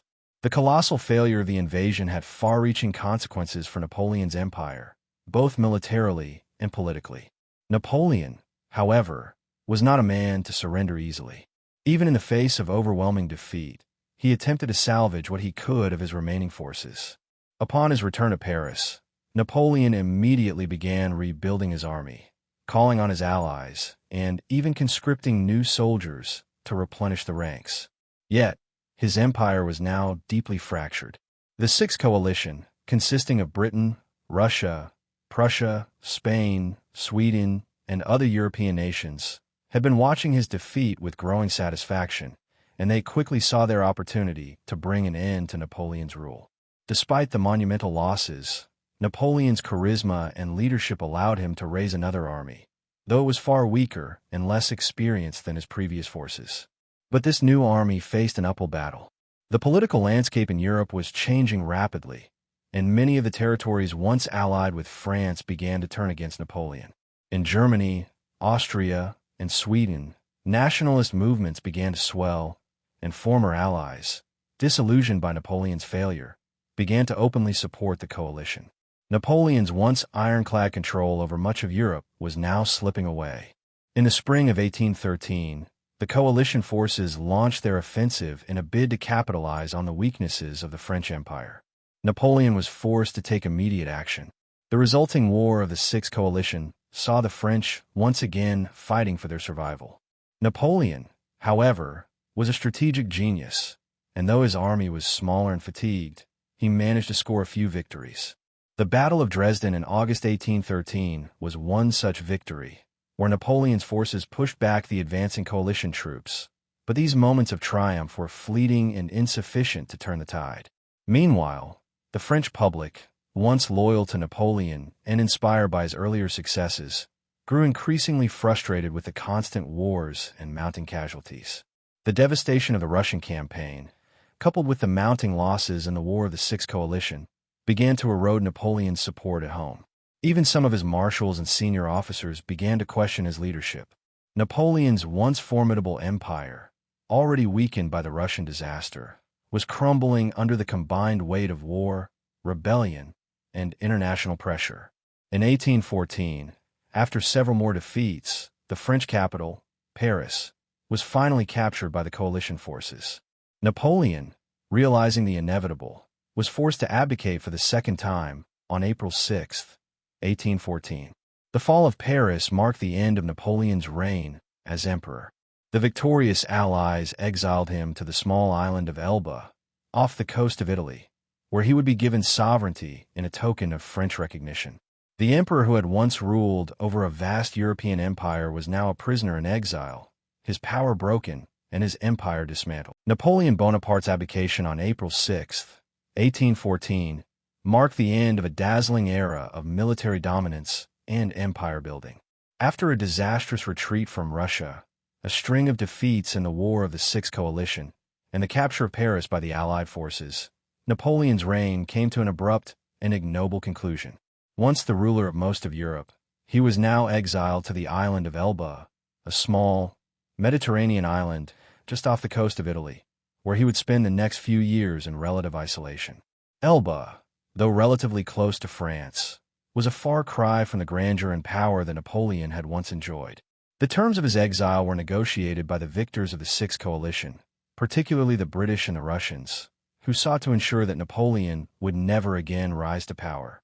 Napoleon was granted sovereignty over Elba, with control over its government and military, but the island was small and strategically insignificant, far from the vast empire he had once commanded. Despite the limitations of his exile, Napoleon was not idle. Even on Elba, he sought to reform and improve the island, just as he had done during his brief stay on Corsica before his rise to power. He implemented a range of reforms, including modernizing the island's infrastructure, revamping its military, and improving the local economy. Napoleon's charisma and leadership were still evident, and he gained the loyalty of many of the island's inhabitants, even while his thoughts were never far from his former empire. Yet, Napoleon's exile was never meant to be a permanent solution. The story of Napoleon's return to power is one of the most remarkable in history. Even in exile, Napoleon remained a figure of immense influence, and he never truly accepted his fate as a prisoner. In France, his supporters, known as the Bonapartists, were still loyal to him, and many in the French military and government were unhappy with the rule of Louis XVIII, the Bourbon monarch who had been restored to the throne after Napoleon's abdication. Meanwhile, in Europe, Napoleon's military genius was still admired. His enemies had been unable to crush his influence completely, and the political instability in France and across Europe began to create the perfect storm for his return. The political situation in France was unstable, the monarchy was unpopular, and many French citizens and soldiers were disillusioned with the monarchy's return to power. Napoleon, ever the opportunist, saw this as his chance. In February 1815, Napoleon escaped from Elba, returning to France with a small group of loyal followers.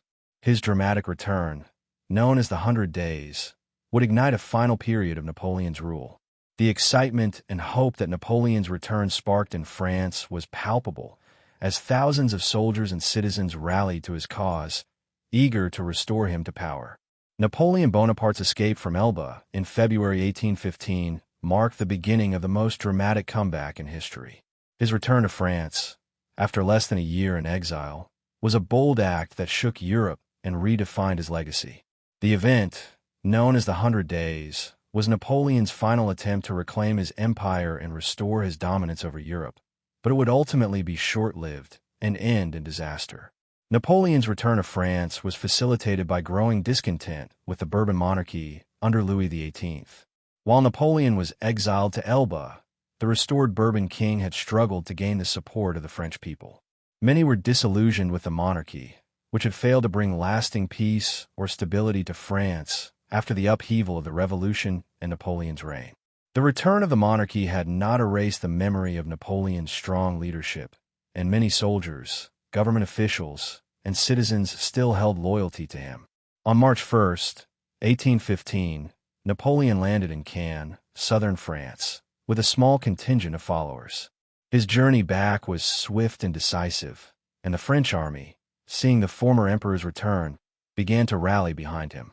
As he marched toward Paris, more and more soldiers and townsfolk joined his cause. The Bourbon government, caught off guard, sent troops to confront him, but the loyalty of Napoleon's former soldiers proved stronger. When the French army faced Napoleon's forces near Grenoble, the royal troops, instead of fighting, defected to Napoleon's side, swelling his ranks. By March 20, 1815, Napoleon had regained control of Paris. The 100 Days had begun, and Napoleon was back in power. He quickly restored his imperial government, issuing reforms and calling for a new constitution. His return was greeted with widespread enthusiasm in some quarters, but also anxiety in others. The European powers, Britain, Austria, Prussia, Russia, viewed Napoleon's return as a direct threat to the delicate peace that had been negotiated after his first exile, and they quickly mobilized their forces to crush him once again. Napoleon, determined to maintain his regained power, prepared for war. He knew that his window for success was small, and his army, though strengthened by defectors and loyalists, was still not the force it had been in its prime. In June 1815, the pivotal Battle of Waterloo would determine the fate of Napoleon's reign once and for all. Napoleon, confident in his military prowess, marched to meet the Allied forces led by the Duke of Wellington and Gebhard Leberecht von Blücher. The outcome of that battle would seal the fate of the Napoleonic Empire and bring an end to the 100 Days. The Battle of Waterloo, fought on June 18, 1815, marked the dramatic and final chapter in Napoleon Bonaparte's tumultuous reign. After his return from Elba during the 100 Days, Napoleon sought to reclaim his empire and secure his legacy once again. However, his military genius, which had served him so well in the past, was no match for the combined might of Europe's greatest powers, who had united to stop him once and for all. The battle took place near the village of Waterloo, in present-day Belgium, and pitted Napoleon's French forces against the allied armies of Britain, led by the Duke of Wellington, and Prussia, under the command of Gebhard Leberecht von Blücher. Napoleon's plan was to strike decisively and defeat each army separately before they could join forces, but the execution of his strategy would not go according to plan. Napoleon's army, though smaller than the Allied forces, was still formidable, with around 73,000 soldiers compared to the combined Allied force of approximately 120,000. The battlefield itself was muddy from heavy rain the night before, which slowed down Napoleon's attacks and gave his enemies precious time to regroup. His artillery, one of his key strengths, was hampered by the conditions, reducing its effectiveness during the battle. The battle began in the morning with Napoleon's forces launching a series of attacks on the British lines. Napoleon hoped that a strong offensive against Wellington's troops would break the enemy's resolve, but Wellington's forces held firm. The battle was fierce, with both sides suffering heavy casualties. Despite early success, Napoleon's forces were unable to gain a decisive advantage, and the arrival of Prussian reinforcements under Blücher turned the tide against the French. Napoleon's decision to delay key attacks, such as the assault on Wellington's left flank, proved costly. By the late afternoon, the Prussian forces had arrived on the battlefield, and the French were overwhelmed. Blücher's army, along with Wellington's steadfast defense, broke through the French lines, and Napoleon's forces began to disintegrate. By evening, it was clear that the French had lost. Napoleon, recognizing that the battle was lost, fled the field, and his hopes of restoring his empire were shattered. The Battle of Waterloo marked the end of his reign as Emperor of France. His forces were decimated, and his dream of re-establishing a French-dominated Europe was dashed. Napoleon was forced to abdicate for the second time, and this time, there would be no return. Following his defeat, Napoleon was captured and exiled to the remote island of St. Helena in the South Atlantic Ocean, where he would spend the remaining years of his life.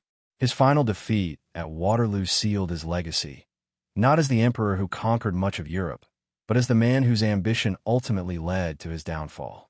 After nearly a year in exile on the small island of Elba, Napoleon Bonaparte's return to France in 1815 would set the stage for one of the most dramatic chapters in European history. The events that unfolded during the 100 Days marked the final act of Napoleon's reign, culminating in the Battle of Waterloo. But before he could face his ultimate defeat, Napoleon's escape from Elba was the catalyst that would reignite his empire and challenge the political order of Europe. The seeds of Napoleon's return were sown by growing discontent in France with the restoration of the Bourbon monarchy. Louis XVIII, who had been placed on the throne after Napoleon's first abdication, struggled to gain the loyalty of the French people. His reign was marked by political instability, economic difficulties, and the growing dissatisfaction of the French soldiers and citizens who remembered the stability and strength of Napoleon's leadership. The Bourbon monarchy, seen by many as a return to the old aristocratic order, failed to meet the expectations of the nation, and Napoleon's name still resonated strongly with a large portion of the population. Napoleon, ever the opportunist, took advantage of this unrest.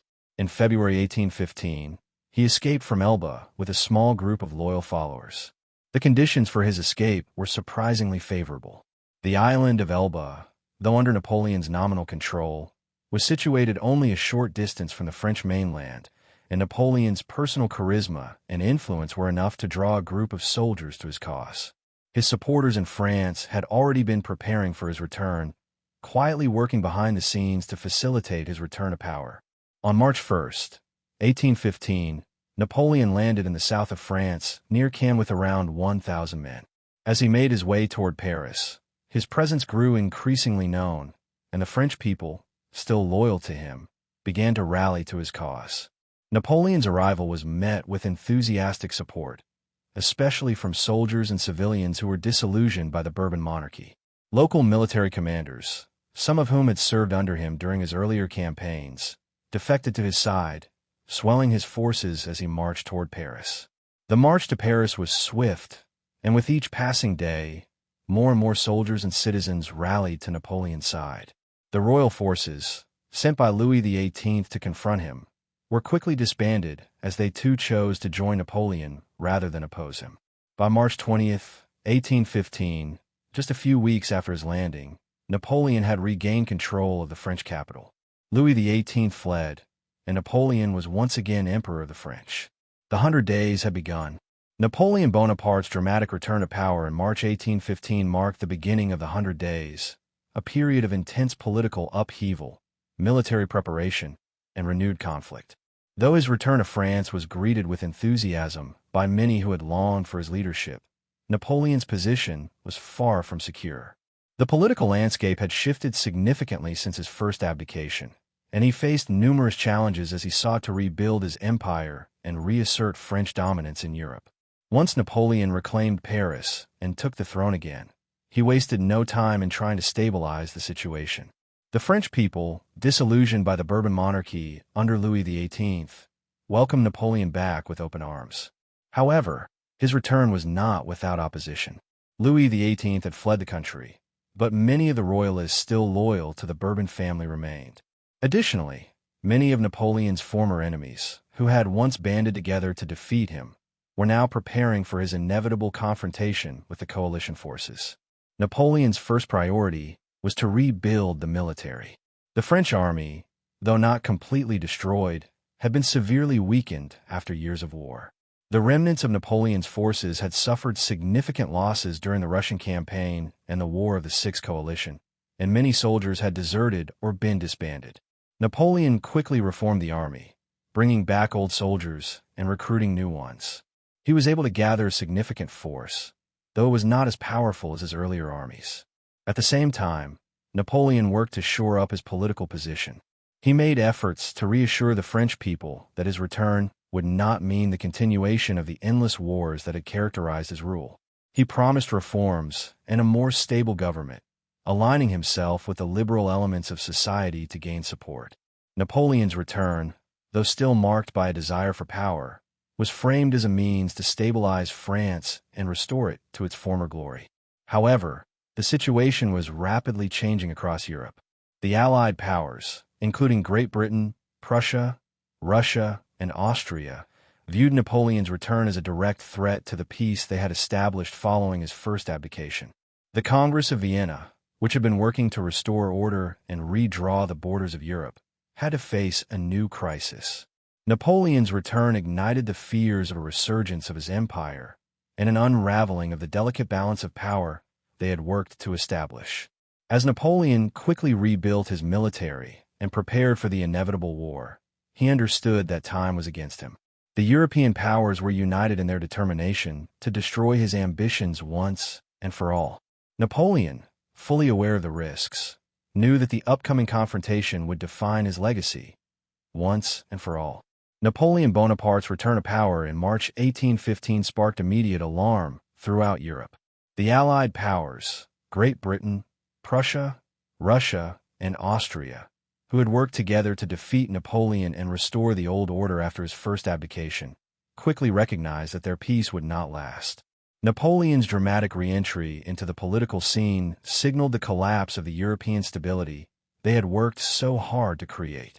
The powers who had celebrated his exile were now unified in their determination to prevent a second rise of the Napoleonic Empire.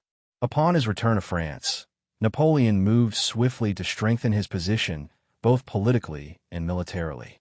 He restructured the French army, bringing back many of the veterans who had fought under him during his earlier conquests. He promised reforms and a more stable government, hoping to ensure the loyalty of both the military and the people. Napoleon also made efforts to pacify the royalists, offering amnesty to those who had supported the Bourbon monarchy in an attempt to prevent internal division within France. However, Napoleon's renewed power would not be unchallenged for long. As soon as he had regained control of France, the Allied powers began to prepare for war. The Seventh Coalition, formed to face Napoleon's resurgence, was led by Great Britain and Prussia, with Russia and Austria joining the ranks. A unified European front began to take shape, with the aim of crushing Napoleon before he could build up sufficient strength. Napoleon, aware of the growing threat, began to act quickly. The Duke of Wellington, who had defeated Napoleon at Waterloo in 1815, was stationed in Belgium with British forces, while Prussia's army, led by Gebhard Leberecht von Blücher, positioned itself along the Rhine.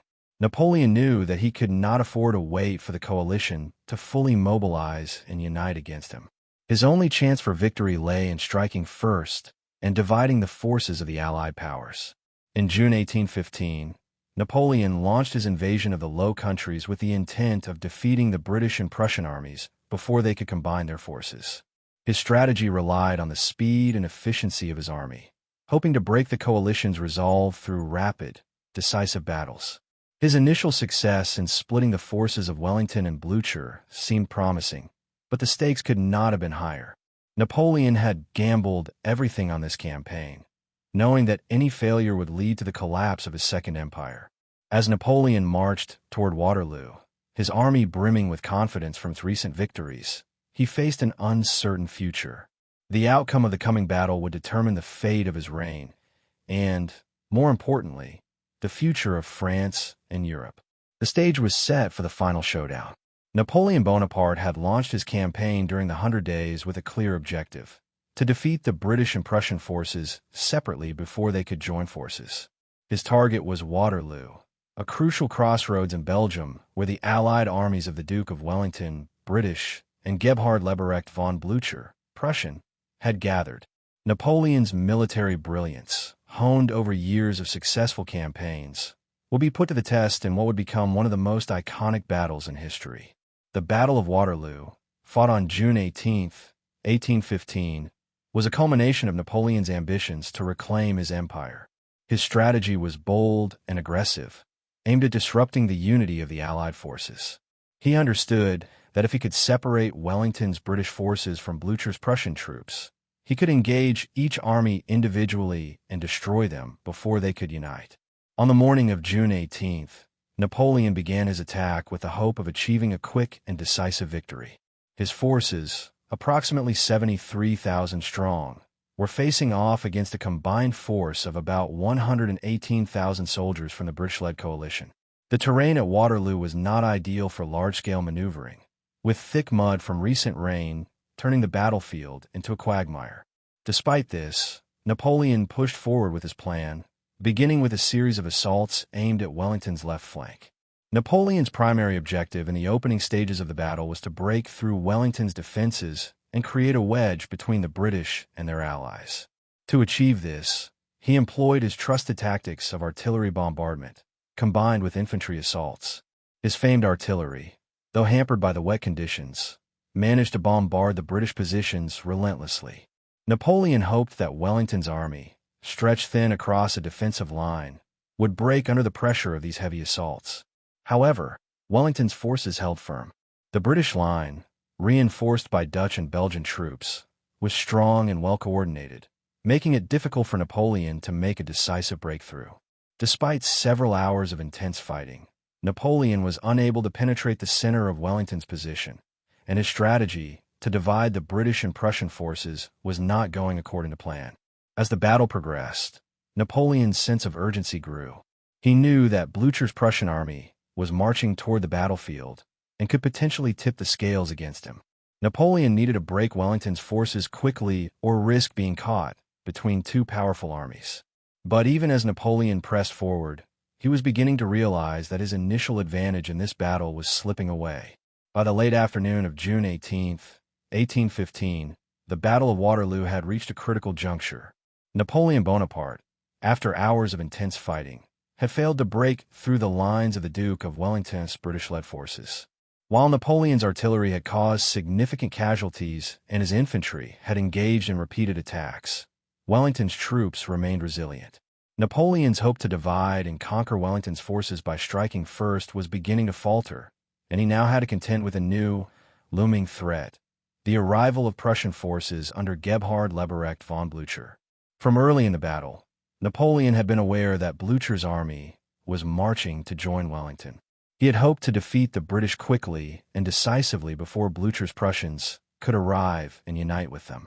Yet, as the day wore on, it became clear that the Prussian forces were closing in on the battlefield. Napoleon's forces were already stretched thin, and any additional pressure from Blücher would likely spell disaster for the French. By mid-afternoon, Napoleon's worst fears were realized. The Prussian army, numbering around 50,000 soldiers, had reached the battlefield. Blücher, despite the fatigue of his long march, wasted no time in throwing his forces into the fray. The Prussians began their attack on Napoleon's right flank, effectively surrounding his army and cutting off his escape route. The arrival of the Prussian forces shifted the balance of power on the battlefield, and Napoleon's initial advantage rapidly turned into a serious disadvantage. Napoleon had hoped to end the battle before Blücher's arrival, but now he faced a two-front conflict, with the British forces holding their ground and the Prussians attacking from the east. His earlier attempts to break Wellington's forces had already taken a heavy toll, and now, with the Prussians in the mix, the French were being pushed back on both sides. Napoleon attempted to rally his troops and organize a counteroffensive, but the morale of his soldiers had begun to waver. Wellington, who had been waiting for the Prussians to arrive all day, seized the opportunity to launch a decisive counterattack against Napoleon's exhausted troops. As the Prussian forces arrived in full force, the French found themselves surrounded, and their lines began to crumble under the weight of the combined British and Prussian onslaught.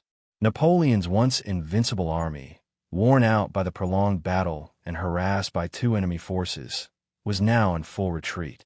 The battle that had started with so much promise for Napoleon had slipped into disaster. The tide had turned decisively. By the late afternoon of June 18, 1815, The Battle of Waterloo had become a desperate struggle for Napoleon Bonaparte and his army. After hours of intense fighting and several unsuccessful attacks on Wellington's British-led forces, the arrival of Prussian reinforcements under Blücher had turned the tide decisively in favor of the Seventh Coalition. Napoleon, who had been counting on defeating Wellington before the Prussians could intervene, now found himself overwhelmed by the combined might of the British and Prussian forces. As Napoleon's army began to crumble, it became clear that the French forces were facing total defeat. The once proud Grande Armée, which had once swept across Europe, was now disintegrating on the battlefield. Napoleon, despite his strategic genius, could not overcome the crushing weight of the two armies attacking from different directions. His soldiers, exhausted from days of fighting and demoralized by the arrival of the Prussians, began to break ranks and retreat. Napoleon attempted to rally his forces one last time, ordering a final charge, but the momentum had shifted irreparably. His Imperial Guard, the elite of his army, was thrown into the fray in a desperate attempt to break the British lines. Yet, even the Guard's reputation for invincibility could not save Napoleon's army. As the Guard advanced toward Wellington's position, they were met with fierce resistance, and the once formidable French forces were repelled. The sight of the Guard faltering marked the final collapse of Napoleon's military power. The French army, unable to hold its ground, began a full-scale retreat. The battlefield, once filled with the sounds of musket fire and cannon blasts, now echoed with the cries of soldiers fleeing in disarray. Wellington's forces, reinforced by the Prussians, relentlessly pursued the retreating French troops. The French soldiers, overwhelmed and scattered, were unable to organize any coherent defense, and the remnants of Napoleon's army were soon routed. As the sun set on the battlefield, Napoleon's defeat was complete. The Battle of Waterloo had ended in a crushing victory for the Allied forces, and Napoleon's reign had come to an abrupt and definitive end. His dreams of restoring the Napoleonic Empire were shattered, and his military career, which had once seemed unstoppable, was now in ruins. Napoleon, realizing the magnitude of his defeat, fled the battlefield. His return to Paris would soon be followed by his second abdication, marking the final fall of his empire. The 100 Days, which had begun with such hope, had ended in disaster for Napoleon and France. After his devastating defeat at the Battle of Waterloo on June 18, 1815, Napoleon Bonaparte found himself facing the end of his reign for the second time. His hopes of restoring his empire had evaporated, and the mighty emperor who had once ruled over much of Europe was now a defeated fugitive. In the wake of his collapse, Napoleon was forced to abdicate once again, this time for good.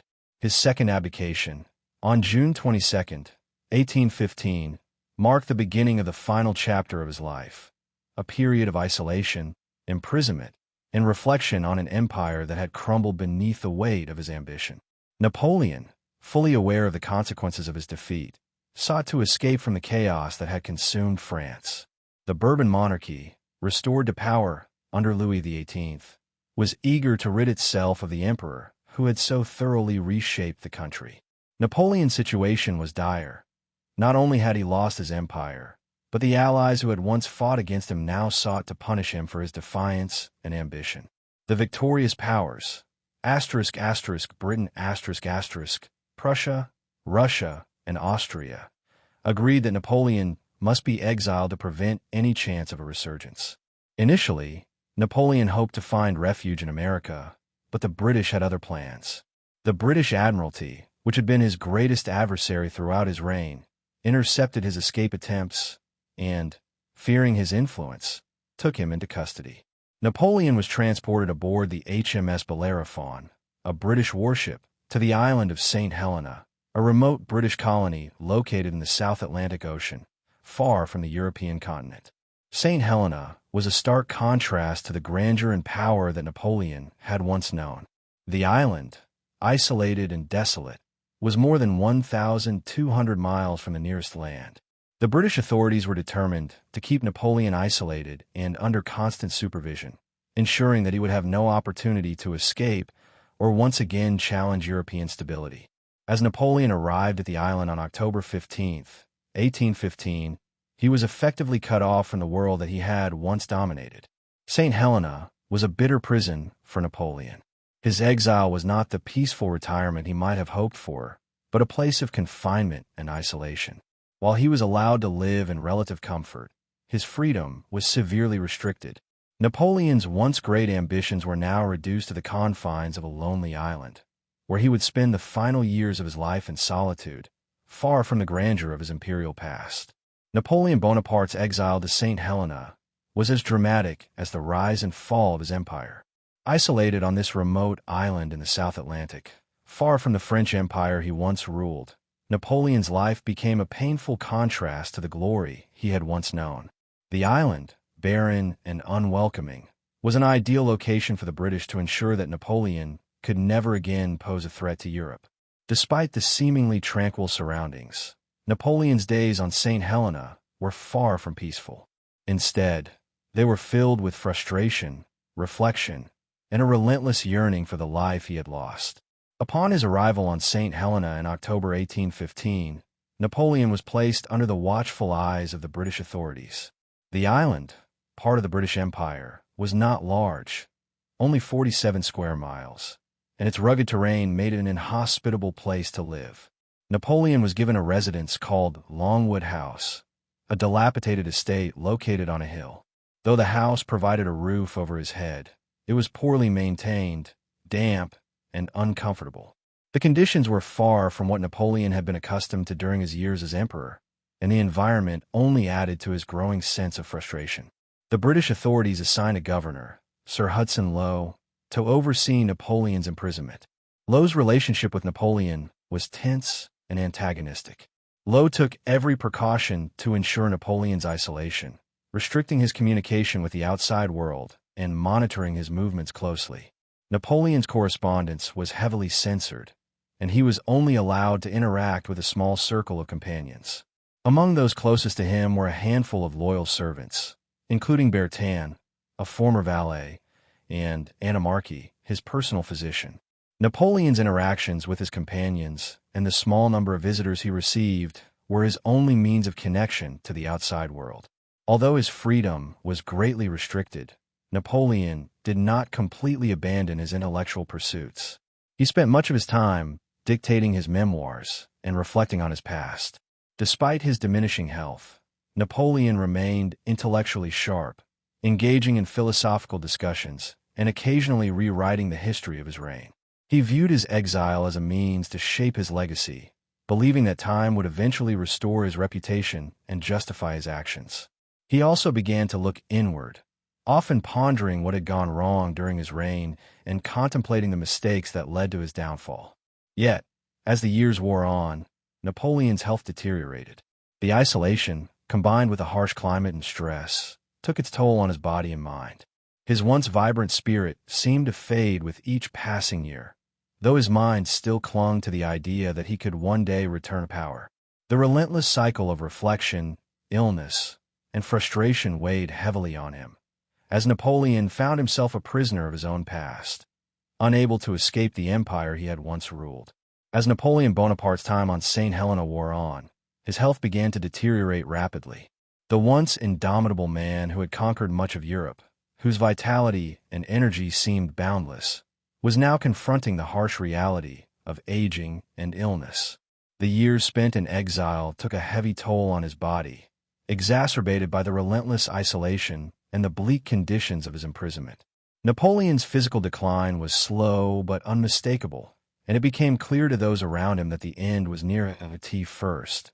Napoleon's illness was mild, and he could still engage in intellectual pursuits, dictating his memoirs and reflecting on his reign. However, by 1817, his health began to deteriorate in earnest. He complained of stomach pains, which grew increasingly severe, and his once energetic demeanor became subdued. His loyal physician, Anna Marquis, attended to him regularly, but despite medical treatment, the cause of Napoleon's suffering remained unclear. Some historians have speculated that his ailments were the result of the long-term effects of the harsh conditions on St. Helena: poor diet, damp surroundings, and constant stress from his confinement. Napoleon himself believed that his deteriorating health was the result of poison, possibly a deliberate attempt by his captors to hasten his demise. He became increasingly paranoid and anxious, convinced that the British had poisoned him in a final effort to end his life. However, there is little evidence to support this claim, and modern medical experts have suggested that Napoleon's illness was most likely the result of stomach cancer, a disease that ran in his family. His father had died from the same condition, and symptoms such as abdominal pain, nausea, and weight loss. As his condition worsened, Napoleon became weaker and more bedridden. His physical appearance changed.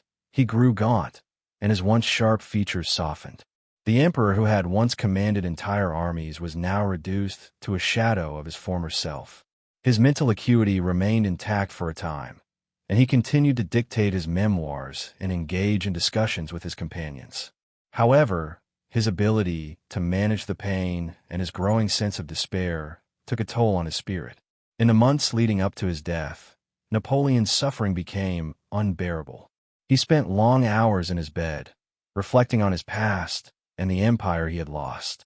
The loss of his health and the limitations of his confinement seemed to amplify his sense of loss and regret. For a man who had once shaped the course of history, the slow decline into illness must have been a bitter irony. In his final days, Napoleon faced not just the physical decline of his body, but also the realization that his empire and his dreams of returning to power were lost forever. By the spring of 1821, Napoleon Bonaparte's health had reached its final stages. The once great emperor, who had risen from obscurity to rule over much of Europe, now lay weak and frail on the remote island of St. Helena. His physical decline had been a slow and painful process, exacerbated by the hardships of his exile. He spent his final days in Longwood House, the residence where he had lived for much of his confinement. His body, worn from years of stress, illness, and isolation, was now succumbing to the effects of a fatal disease. Napoleon's ailments had worsened significantly over the previous months. His abdominal pain, once intermittent, had become constant and unbearable. He had lost significant weight and was often unable to eat or keep food down. His mental faculties remained sharp, but his once indomitable energy had dwindled. His doctor, Frederick Annemarchi, continued to attend to him, but his condition deteriorated with little hope of recovery. On May 5, 1821, after weeks of declining health, Napoleon Bonaparte died at the age of 51. He passed away in his bed at Longwood House, surrounded by a few loyal companions and attendants. The cause of death, according to Annemarchi, was stomach cancer, the same disease that had taken the life of his father. While Napoleon had long suspected poisoning, modern medical analysis supports the idea that cancer was the most likely cause, especially considering the family history of the illness. Napoleon's death was met with a mixture of grief and indifference across the world. In France, his passing sparked an outpouring of mourning among his supporters, while his former enemies in Europe were largely indifferent. To many, Napoleon had been a tyrant, a man whose wars and ambitions had caused immense suffering. Yet to others, especially in France, he remained a symbol of national pride and glory.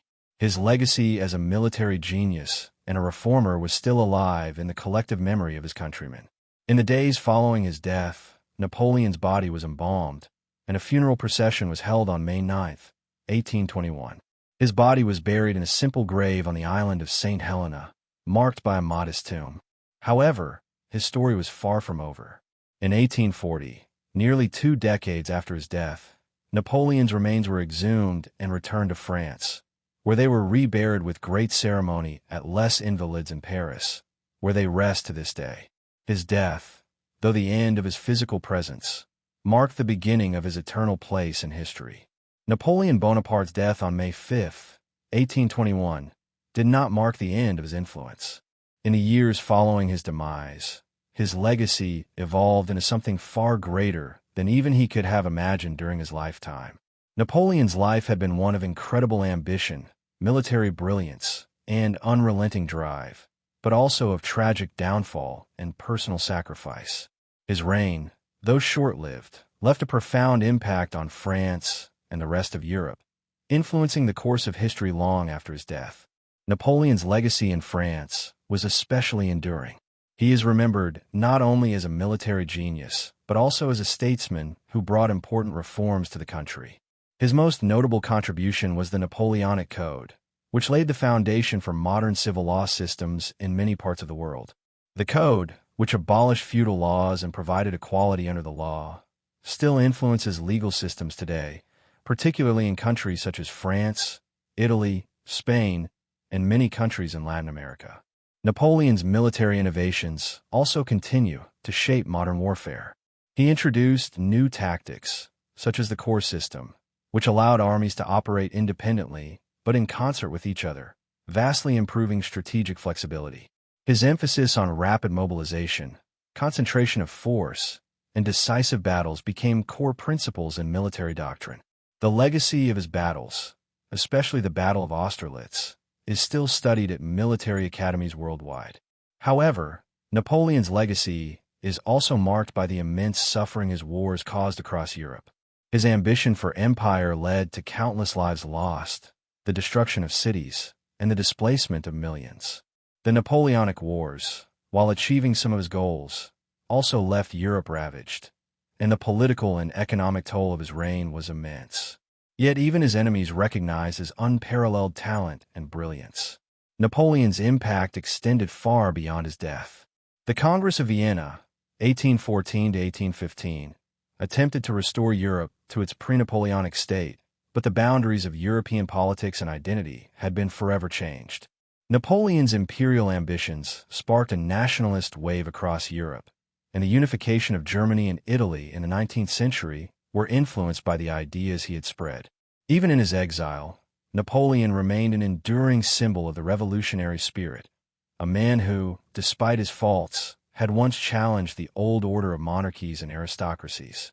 Napoleon's name, though synonymous with ambition and war, also became a symbol of resilience, leadership, and visionary reform. While he ultimately fell from power, his legacy continues to be debated, celebrated, and scrutinized to this day. Napoleon Bonaparte's life and death remain one of the most fascinating and debated legacies in world history. From his humble beginnings on the island of Corsica to his dramatic rise as the Emperor of the French, Napoleon's journey was one of exceptional achievements and equally profound flaws. His exile on St. Helena and eventual death at the age of 51 marked the end of an era, but the story of Napoleon continued to evolve long after his passing, solidifying his place as one of the most iconic figures in history. Napoleon's political and military legacy is undeniable. As emperor, he redefined Europe with the Napoleonic Code, which not only influenced the legal systems of France, but left an indelible mark on the legal frameworks of countries around the world. In Latin America, many nations adopted the principles of the Code as they sought independence from colonial powers. In Europe, Napoleon's administrative reforms streamlined the governance of conquered territories, creating systems that outlasted his empire. These reforms were integral in shaping the modern European state and continue to influence contemporary legal and political systems. On the battlefield, Napoleon's tactics are studied and revered to this day. He was a master of maneuver warfare, constantly seeking to surprise and outflank his enemies. His concept of battlefield flexibility, where troops operated in self-sufficient units, corps, but could still be centrally coordinated, was revolutionary. Battles like Austerlitz, Leipzig, and Borodino remain pivotal studies in military strategy. His military genius, however, could not overcome the logistical and strategic missteps that marked his downfall, particularly in the Russian campaign of 1812, which ultimately led to his decline. Yet, Napoleon's empire was also built on war and conquest, leading to massive destruction across Europe. The Napoleonic Wars resulted in the loss of millions of lives, and his imperial ambitions left much of Europe scarred by years of conflict. His quest for domination also led to the exploitation of the peoples he conquered and the enforcement of his absolute rule through military might. His reign, though groundbreaking in terms of reform and governance, was equally marked by oppression and tyranny. In terms of his personal legacy, Napoleon is often viewed as both a hero and a villain. To the French, he was a symbol of national pride and power, a leader who had taken France from the brink of collapse to the height of European dominance. To others, especially in the countries he invaded, he remains a figure of tyranny and imperialism, whose wars wreaked havoc across the continent. Napoleon's life invites both admiration and criticism, and his legacy continues to provoke strong emotions and debate. Napoleon Bonaparte's influence extends beyond his lifetime. His story is one of contradictions, brilliant yet flawed, reformer yet conqueror. His death on St. Helena did not diminish his status as one of history's most compelling figures. Whether admired or reviled, his impact on Europe and the world remains profound, securing his place in the annals of history as both a monumental figure and a cautionary tale.